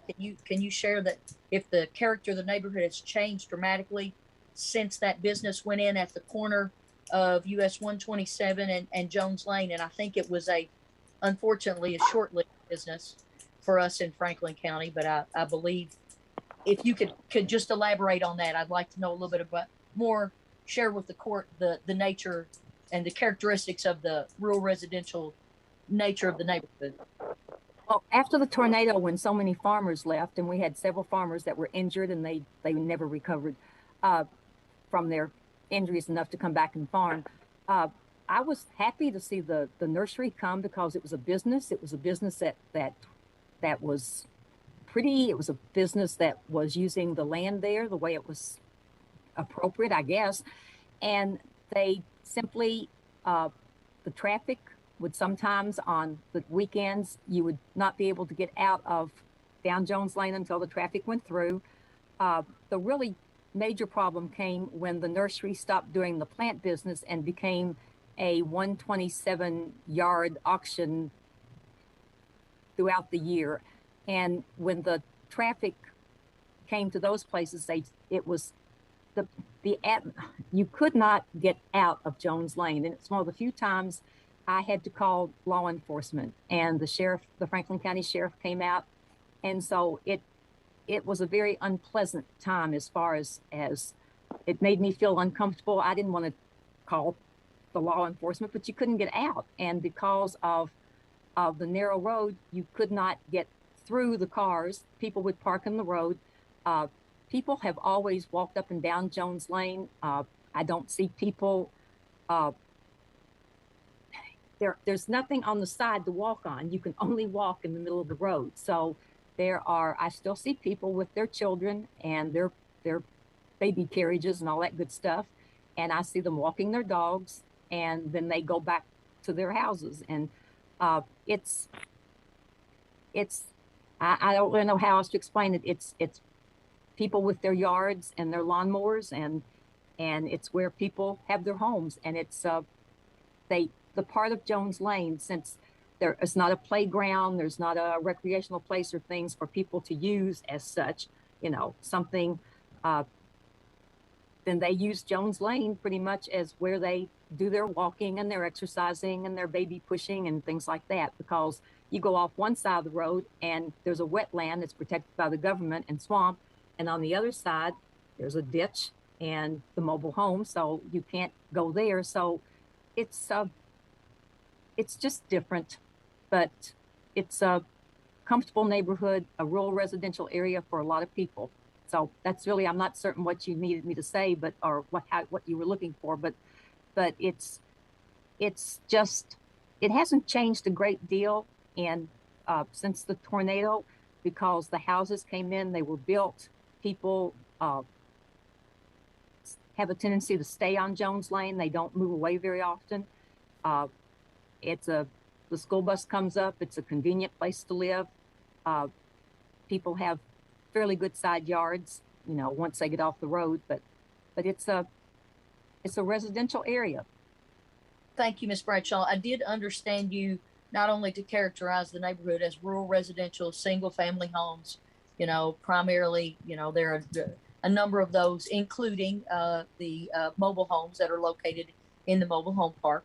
Can you tell us a little bit about the issue in accessing Jones Lane if you are trying to cross US 127 and go into Frankfort proper to access the variety of services that we have in our community? Well, people always I was a teacher, and people always complimented me because I got to school so early. I was the first person there. The only reason I was the first person there was because if I did not get out of Jones Lane and turn to the left by 7 a.m., I couldn't get out, and I was not about to be tardy.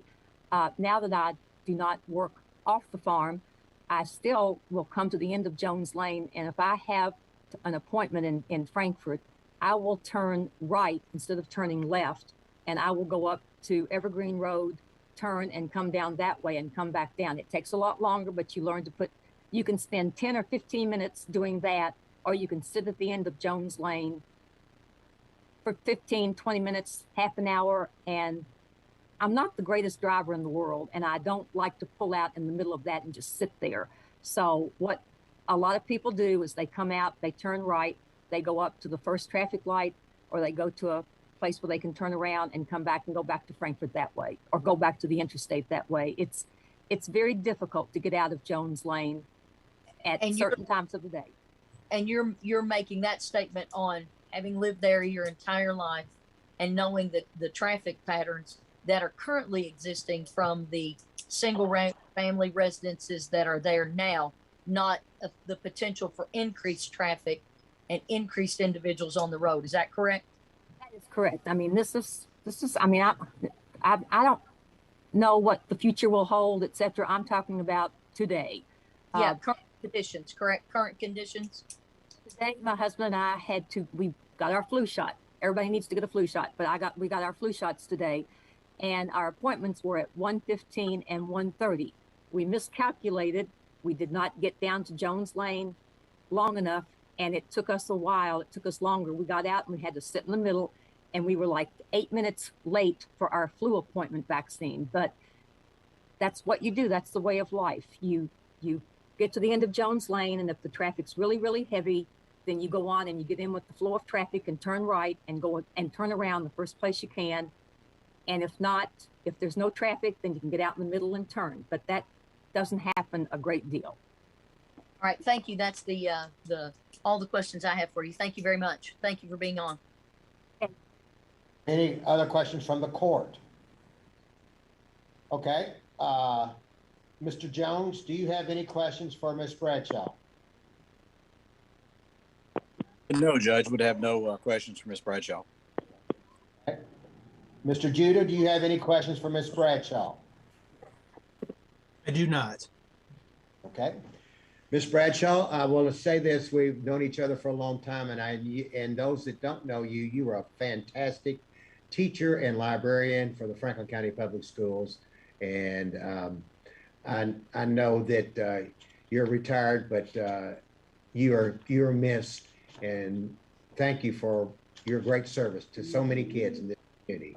You were awesome. So Houston, after I left Franklin County, I taught at Capital Day for 3 years. I taught at the Christian Academy. I taught 6 years at Kentucky State, and I ended up at Midway University for a year. And so I got to teach for a total of 40 years, and then I decided to quit. I understand that. Good for you. Congratulations. Thank We you. have someone else, Miss Sandra Downey. Miss Downey, are you on the line? Can you hear me? Yes, ma'am, we can hear you.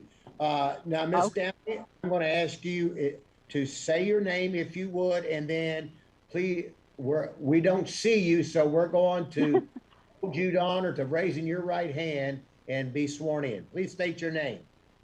It's Sandra E. Downey. Okay, and please and raise I live at 7. Okay. Go ahead and state your address, ma'am. It's 779 Waldridge Lane.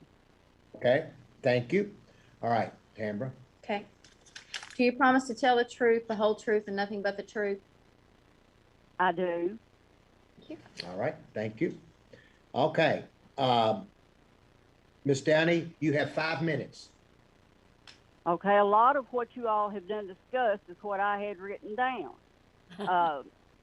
I wondered if the zoning that exists on their property right now, was it inappropriate or improperly zoned when it was zoned rural residential? Have the conditions changed to render the current zoning inapplicable, or whether it was wrong to begin with? And I know every time I brought this up, the law specifically states what agriculture is. And I thought that's what we were discussing tonight, was that zone and not the conditional use. And I mean, it specifically says what agriculture is for. I want to know how this is going to enhance our community quality and character, promote quality development, and strengthen community character and pride, which was brought up in the last meeting. Right now, it currently is a rural residential area. As Ms. Bradshaw said, she has a farm, and it's at the end of the road, and everything else is rural residential. And it doesn't make any sense to me to change it from rural residential to agriculture.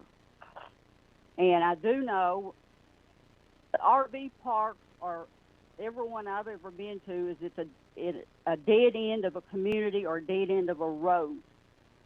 And when we were talking about the mobile homes, and was it wide enough and all that, you don't transport mobile homes like you would RVs. It's very seldom that a person will put one in or take one out because it costs too much. But if one was coming in, there's no way any of us could get out because you couldn't go around them. And like I said, there's no shoulders on the road. One side, the people's mailboxes are right there at the edge of the road, and the other side is a drainage ditch. And I don't know if I can say this or not, because some of them have discussed the conditional use. If it is turned into an RV park, there is no place to turn around once they pass the entrance to the campground. If they get all the way back to the end of the road, they're going straight into Mr. Bradshaw's property. And if they make the turn on Wardridge Lane, there's no way to get back out Wardridge Lane. And as they said, I like to exercise. I walk for exercise and sometimes take my little dog with me. But you got to be careful. If you see a car coming, you've got to plan and get off the side of the road so you don't get hit. And the water outages, I'm going to say it's been 4 to 6 weeks ago. We had 2 outages in 1 week. So we didn't have any water at all. And we were under a boil advisory. And it is dangerous trying to get across Jones Lane to 127. And we do have to find an opening from traffic coming from Frankfort to go to the middle and then get a clearing from coming from Lawrenceburg. But we have a motorhome, and you cannot go across. You've got to have clearance coming from Frankfort and Lawrenceburg so you can go all the way across the road to turn. You cannot go to the middle or somebody would hit you. And I've been there 14 years, and we've never had any problems. Everything's been fine. And as a matter of fact, I'm at a campground right now, and I don't have internet connection, so that's the reason I had to call. That's about all I have to say. Okay, Ms. Downey, hang on just a second. All right. Okay. Are there Can questions? I ask one question? You may, and we'll try to answer it. If you don't, go ahead. If it's not appropriate, just tell me and ignore it. The thing that came up about the man at the mobile home park, my question is, the Turners are asking for the zone change. And I asked that was a question I asked, and they said, yes, that's who's applying for it. My comment is, once they get this zoned, can they sell it to somebody else and it still be a campground or RV park? I do believe that answers that question. I'm not the expert, but I do believe Yeah.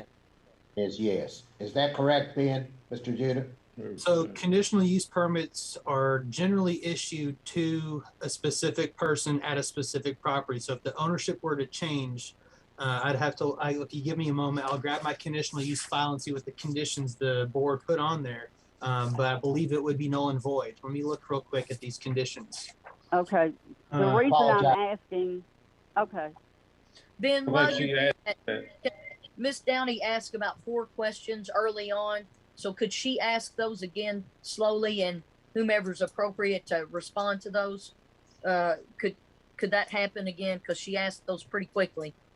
Thank you. Well, let's let I didn't know if anybody would answer them or not. I just thought maybe that was my statement. But the reason I'm asking about ownership is I have been told that they're getting it rezoned and they're going to sell it to somebody else. And that was why I asked in the very first hearing, yes, they are the ones that are applying for it, and that's what I did ask, were they the ones applying? But I have been told they're getting it rezoned for somebody else and they're going to sell it. Mr. Judah, you have information? I do have some information for that. So it's kind of a little two-step there. So currently, Ryan and Nicole Turner are the current property owners, but the conditional use permit request was not made by the Turners. It was made by RV Frankfurt LLC. And the conditional use permit, the conditions that the Planning Commission approved, some of the conditions were as follows. I'll just read them. The first one was a business license is required. The second one is that the conditional use is granted only at 505 Jones Lane. And here's the one that answers your question. Number 3, the conditional use is granted only to RV Frankfurt LLC to allow the use of the property for a recreational vehicle campground. 4, the conditional use is not transferable, and any change in ownership or use will make the approval null and void. And that also answers your question. And 5, a development plan shall be approved prior to the use commencing. And then the board did add an additional one on top of staff's recommendation, that the development plan be brought back to the Planning Commission for their approval as well. So I hope that answers your question as to who owns it, and if it transfers in ownership, will it go away? Can I ask you, did you say RV LLC? RV LLC was the applicant for the conditional use request, and that's who it would be granted to. Is that the Turners? It is not. See, that's my question. Is you're going to give them approval and somebody else is going to be putting the RV park in? Mr. Rockaway, I believe, is with RV Frankfurt. Now, Mr. Jones or Mr. Rockaway are both on this call, and correct me if that's inaccurate. You're good. If I may, Judge, we can clear this up very quickly. In most all zone changes that I do, the property owner is not the one who seeks a zone change. It is the end user, and that's the situation here. It's happened hundreds of times. So it is under contract between the Turners and the end user, and they will only buy it if there is a zone change. It's a condition of the contract. Once if a zone change is granted, then the issue of the conditional use would come up, and that's only for the RV Frankfurt LLC applicant. So there's no hidden agenda here or anything. This is a typical situation where the Turners would contract to sell their property. The contract would be conditioned upon a rezoning of the property and the granting of conditional use permit to the ultimate purchaser. Is there any way they could ever turn the campground into a mobile home park? Theoretically, yes. Things can change. If it were rezoned to agriculture, then it could be any of the uses that are allowed under the chart of permitted uses.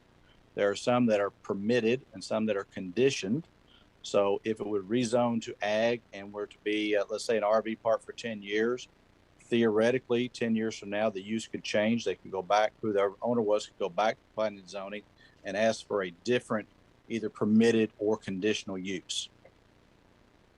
So the property. See, that was. I'm sorry.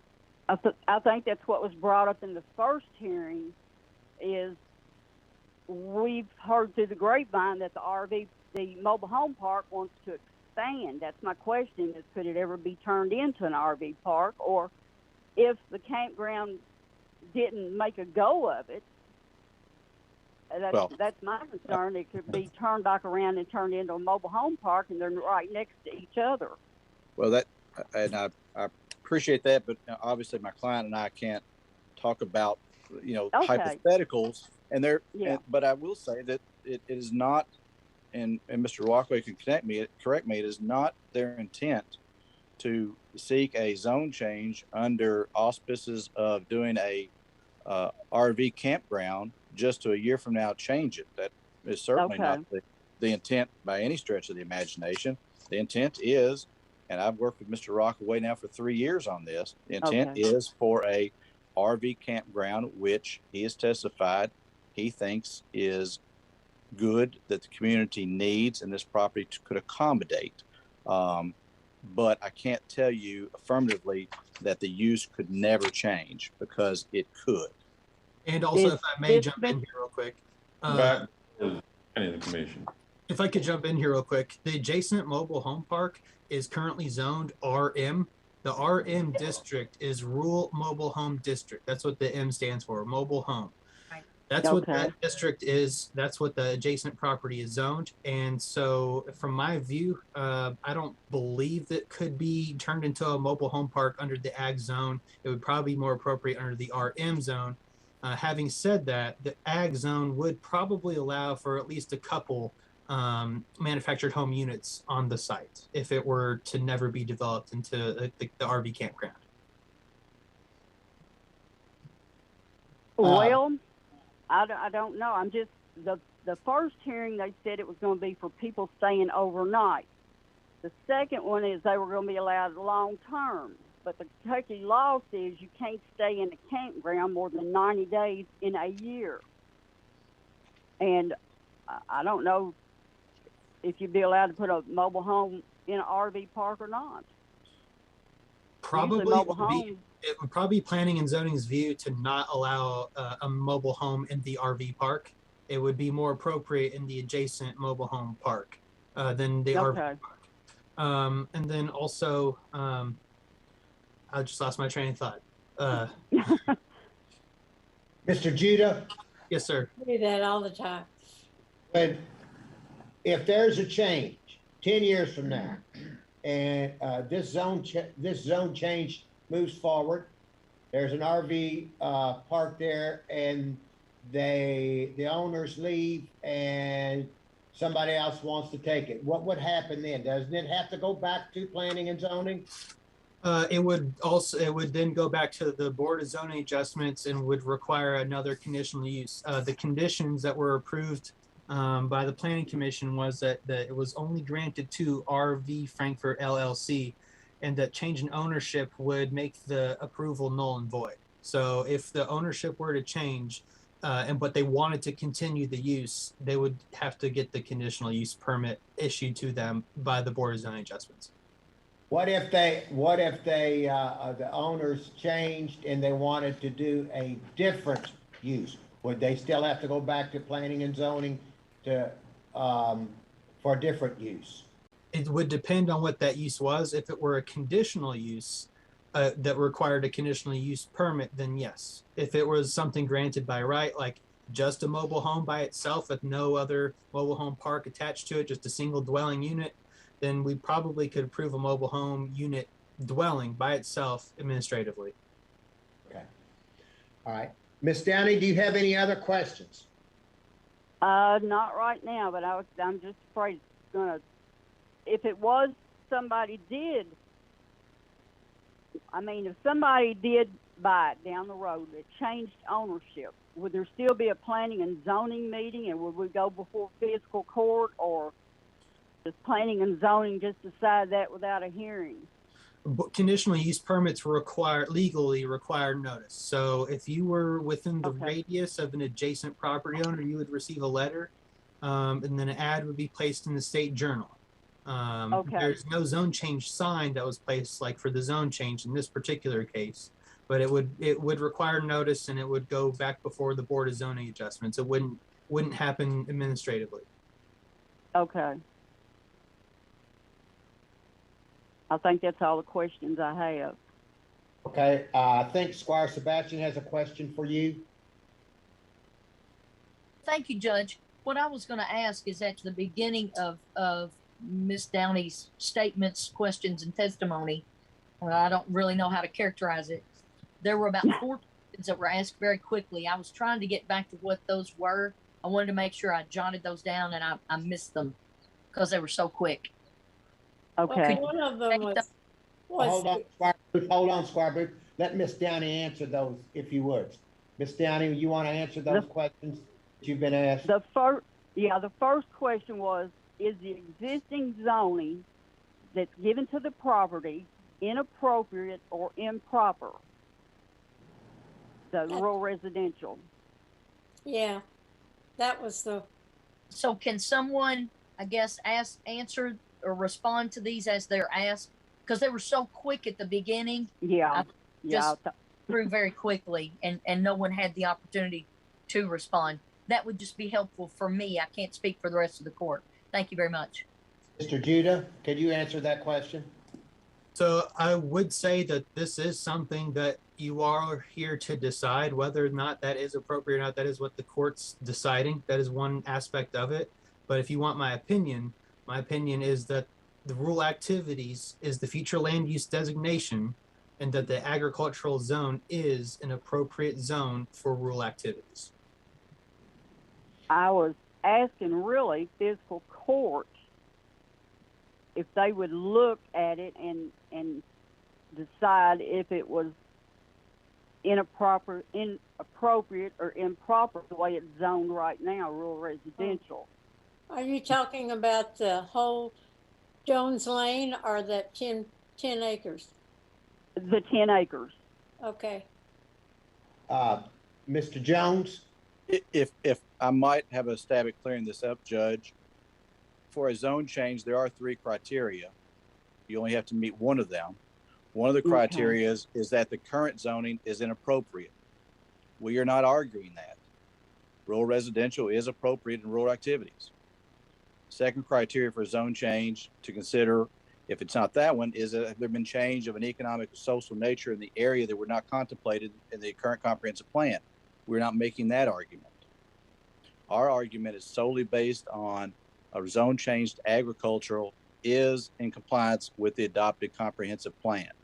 Not that the current zoning is inappropriate, it's just that we believe ag is appropriate. So we're not making the first 2 of the 3-pronged arguments. We're not saying that RR is inappropriate or that was inappropriate when zoned. We're not saying there's been changes. We're saying that ag is also an appropriate zoning designation for rural activities in this area. Okay. I just have a problem with it being zoned ag because it specifically says what that is. But what bothers me is any property, it doesn't have to be that, to put a conditional use on it and more or less say you can put anything on it you want to. Storage buildings or boat storage or... Miss Downey, do you have any other questions you would like that you want us to answer? No, not unless Sherry wants me to read these others, but I think they've been addressed probably earlier. All right, I'm going to ask you to read them, and we won't answer them. You just so if she wants them, then Squire Sebastian can have them. So go ahead with your other question if you don't want us to answer them. The second was, has conditions changed to render the current zoning inapplicable, or whether it was zoned wrong to begin with? Was it zoned wrong when it was rural residential? This is just something I'm assuming that you all would discuss when you make your decision. I don't know if anybody wants to answer it or not. Charlie Jones already answered that. Yeah. What's the next one? The other one was the Kentucky Revised Statute, specifically says what agriculture is. And then, like I said, I have a problem with packing conditional use onto anything if it's going to be more or less open for anybody to put anything they want to. The next one was, in the last meeting or hearing, there was 3 things that Mr. Hewitt said, I believe. He said it would enhance community quality and character. It would promote quality development. It would strengthen the community character and pride. So, I don't know. Is that a question? Whether it would do that? Okay. I can't see that the 3 of these things would apply to that, but maybe they do. Okay. Well, I mean, I don't. We will be able to answer those when we make the decisions. That will be part of the criteria for our decision on whether to rezone or not. And Mr. Downey, if I could, you keep bringing up the definition of agriculture. If I made the zoning terminology of what's permitted in the agricultural zone is not necessarily the same as the definition of agriculture, even though we do define agriculture in the zoning ordinance itself. That what's allowed in that district does not necessarily equal the definition of agriculture, just to make a point of clarity. Okay, All right. but okay. Booth, do you have a question for Miss Downing? Are you talking to me? Yes, ma'am. Oh, no, I have a comment. The agricultural designation for the zone will allow more division of the property, and the rural residential will not allow more division of the property. So that's why, on a business sense, see, that's why the in use and the zone change are so intertwined. So it will not be as good a business proposition if it is rural residential. It's Okay. more of a good business proposition if it's agricultural zoning. All right, that's your statement then. Okay, are there any other questions for Miss Downing? All right, I don't see any. Mr. Rockaway, do you want to test? Actually, Squire Tracy has a comment or question. I see it now, Squire Tracy. Thank you, Judge Wells. Miss Downing, thank you for being with us. Same question. Have you ever shared traffic and or safety concerns with Mr. Rockaway and or any of his partners in regards to the current RV mobile home park? Well, I don't think it's an RV mobile home. I think it's just a mobile home park. But no, I have not met him. I think, I'm assuming it's the guy that manages a mobile home park. His mobile home faces the road. I've not ever I speak to him every time I go by, but I've never met anybody down there, owner, manager, anybody. And like I said, I've been out there 14 years, but I'm assuming the guy with the sign in the yard is the manager, and if there was any problems, that's who I would talk to. I've not had any problems.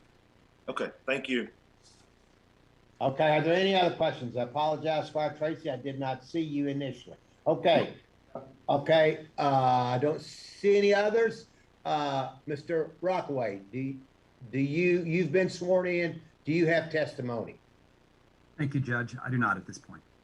Okay, all right. Is there any other testimony by the squires at this time?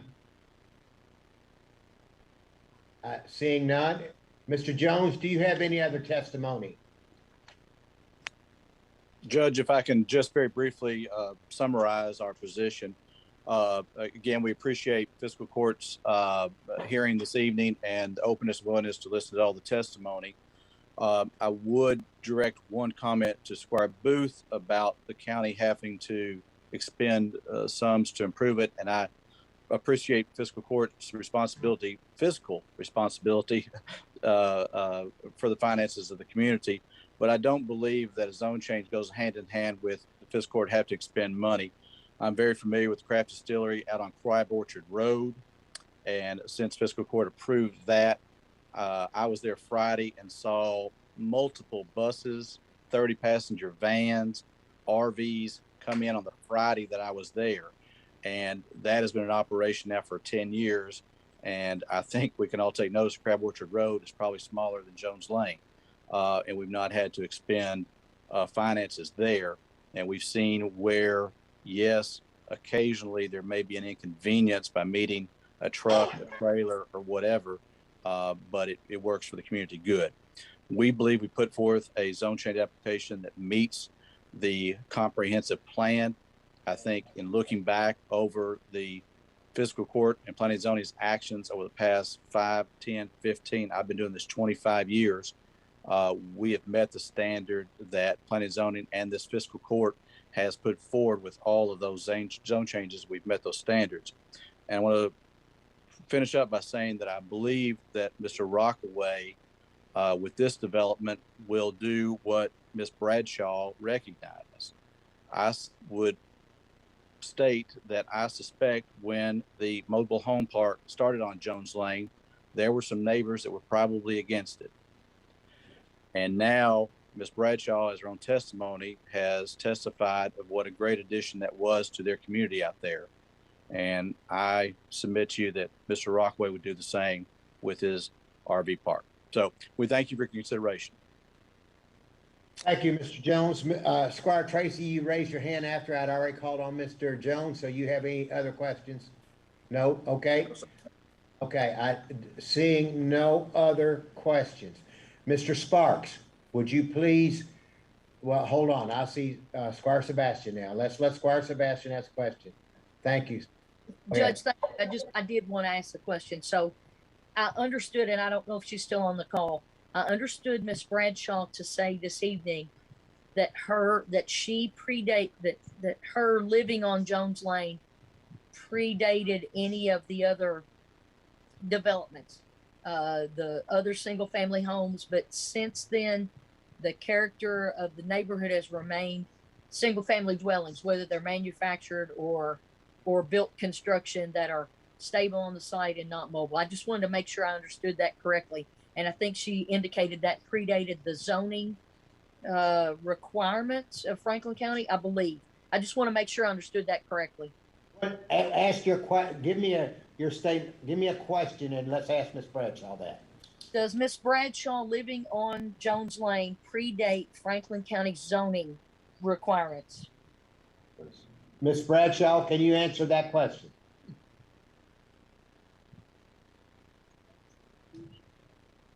I think that may be a question for our planning and zoning staff. Well, I can answer that. She definitely does.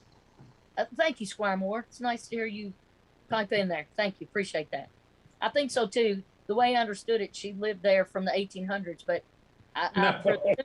No, not her, her family. Correct. The family lived there from that point on.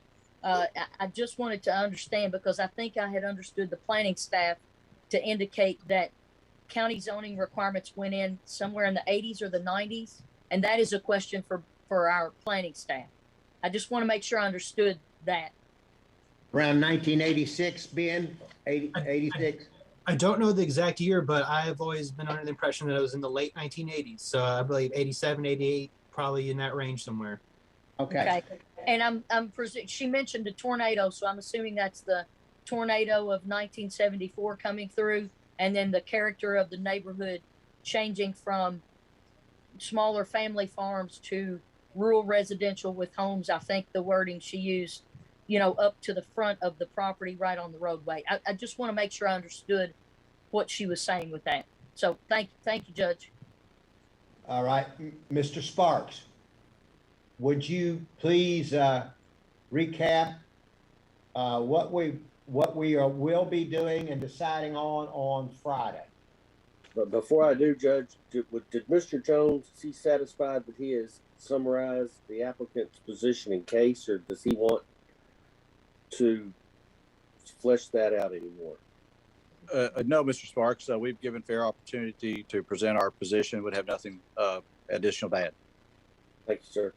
And in court, I think you all have done an incredible job of parsing out some multi-layers that unfortunately were handed to you. I mean, you don't get to choose how the cards are dealt. You just have to play them. As Mr. Jones stated, the applicant is requesting that a zone change under KRS 100-213 subsection 1 in full. Subsection 1 states that before a mapping amendment is granted, the court must find that the proposed change is in agreement with the adopted comprehensive plan. Testimony was presented to you not only from staff, but from the other individuals relative to the issue of whether or not the proposed map amendment that is going from RR residential and its requirements to agriculture is in conformity, in agreement with the adopted comprehensive plan. If you so find, then the court can amend the zone map to make that change. You can't decide it in a vacuum. You shouldn't decide it in a vacuum. It's the community that you live in, and you've heard testimony and proof about the changes, the road conditions, the conditional use applications, and other things, which are not, although you can consider them, they're not determinative of the issue. The issue is RR to AG relative to the comp plan. Between now and Friday, I'm confident that you'll be reviewing notes, etc., on your findings of fact on that narrow statutory issue. If you find that it is in conformity, in agreement, it's the statutory language, then you got a zone change. If you find that it's not, then you don't have a zone change. That's what your job is on Friday, is to vote that either up or down on that narrow issue. And again, you did a really good job stopping the bleeding, since that was the word that was used. It was bled over from conditional use, and you focused on the issues. And I think this has been a very good hearing. Been very informative, and you stuck with the issues. So good job, court. Kudos. And now your work begins.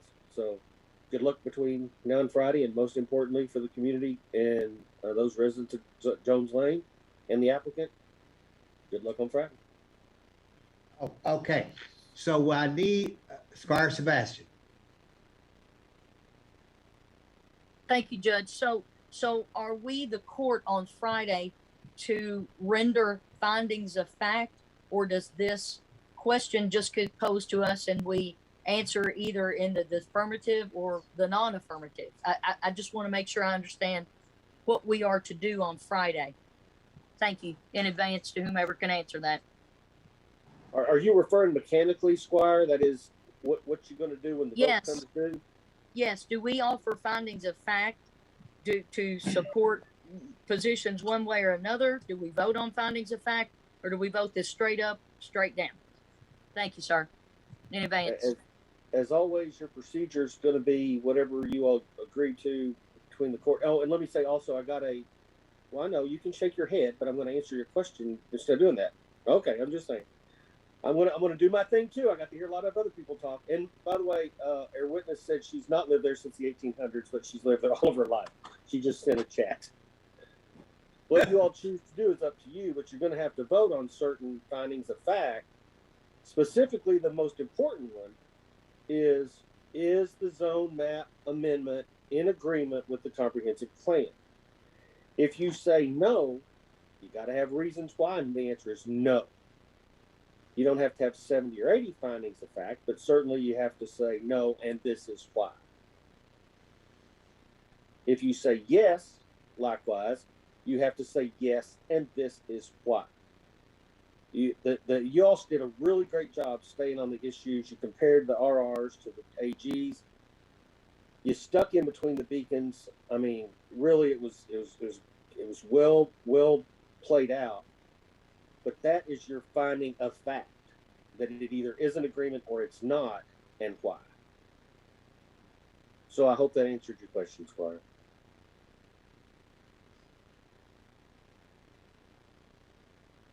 And you all got a copy of 100-2132 too. That's in that package. Right. And so I know I asked this question multiple times before the last time we took this up. So do we have the opportunity? We have the opportunity to offer findings of fact, or is our vote the finding of fact for us each individually? I'm just trying to make sure I understand that part of it. Because you don't come up with about 1,000, I heard that too. Well, my court likes to work, so I'm not going to short tighten it down. I would presume that there's going to be a vote from somebody. There's going to be a motion. I make a motion of a finding of fact of X and the collateral reason why. Is there a second? That may or may not be enough. I would presume that somebody else will make a motion. I'm making a motion to approve that it is an agreement, and this is why. And there's your finding of fact. Okay. And so and I know I asked this the last time, and I'm going to ask it again, just to make sure no conditions have changed since Duncan Road. No elements of the comp plan are weighted heavier or outweigh other elements. Is that correct? They are all weighted equally. Is that correct? That is correct, man. Nothing has changed. This is the overall scheme in this regard is the same. Okay.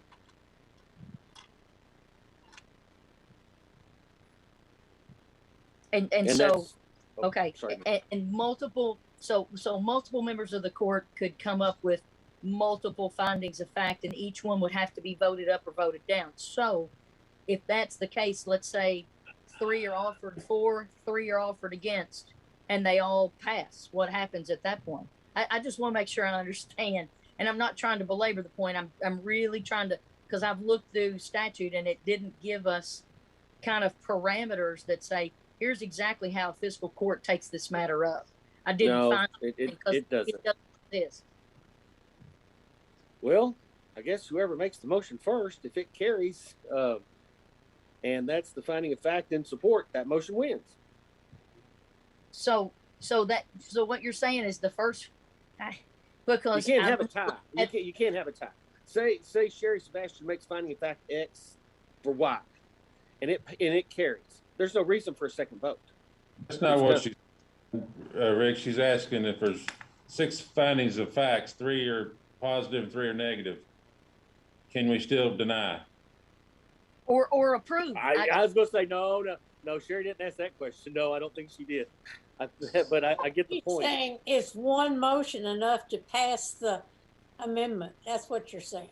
One motion would be enough to pass or deny, yes, if it's properly grounded with sufficient yes or no, and this is why, yes. But at our last hearing, everyone had the opportunity to offer findings of fact before any vote began, and not the Nobody first did.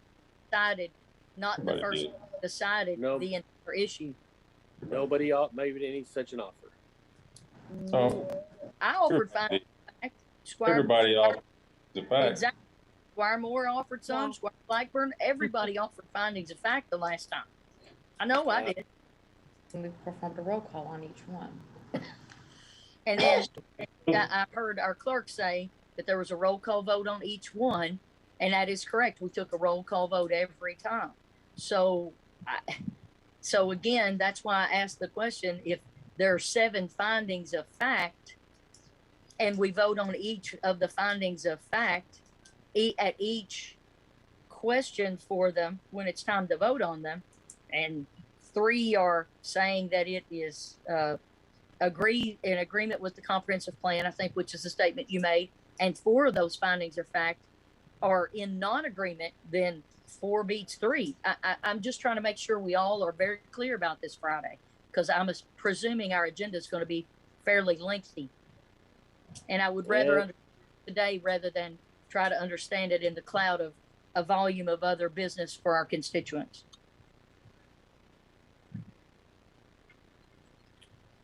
Councilor Sparks, you Well, want to? Yeah, I know. I gotta think through that. I don't know, man. You just got to play it out. Some of these things you can't. There are no hard and fast rules. When it comes up for a vote, the motion's going to be in the affirmative. And if you've got facts in the negative, you're going to have to say them. Not 1,000 of them, not 7. You've got the standard that you have to apply on, and you got the evidence to present it up on. And I don't mean to be flippant about it, but that's what you got to do. Well, that's how we did it last time. We voted each finding of fact in, because I know I offered the first one, and the first one was approved. And then Squire Blackburn offered a variety of findings of fact. Squire Moore offered a finding of fact. I don't remember. Ultimately, the vote didn't carry, and ultimately it was prevailed to have this hearing to expand some testimony. And if you want to go back and repeat the same process as before, that is within the court's prerogative to close it. It was very convoluted the last time for some different reasons, and now you've got an opportunity to do it clean. Yes. So if somebody makes a motion right away to approve the amendment or to deny the amendment, then that is it, right? If you make a motion to approve it based on, and it's approved, then that's it. If you find that it's not applicable, then you have to say why not. Okay, gotcha. Well, All right. I understood you to say that we have to support the vote either way, in the affirmative or not in the affirmative. But the thing is, you know, first in, first out, the way I'm hearing this conversation go, doesn't allow for every member of the fiscal court to have a voice in this process for all the constituents of Franklin County, because it's not just specific. I mean, I know it is specific to one area, but by and large, this begs a larger question for us all. Under the procedural rules, the rules of order and parliamentary procedure, motions are in the affirmative. So the motion would be to grant the amendment. If that motion fails, then you're going to have to justify why not. I see. Okay. So we offer, let me just ask this then. So we offer findings of fact, and let's say we come up with 5, and then those 5 would support the vote to the affirmative or to not uphold. That's kind of how you're seeing it go? That's the way I'm kind of understanding it. Is that correct? Yes, ma'am.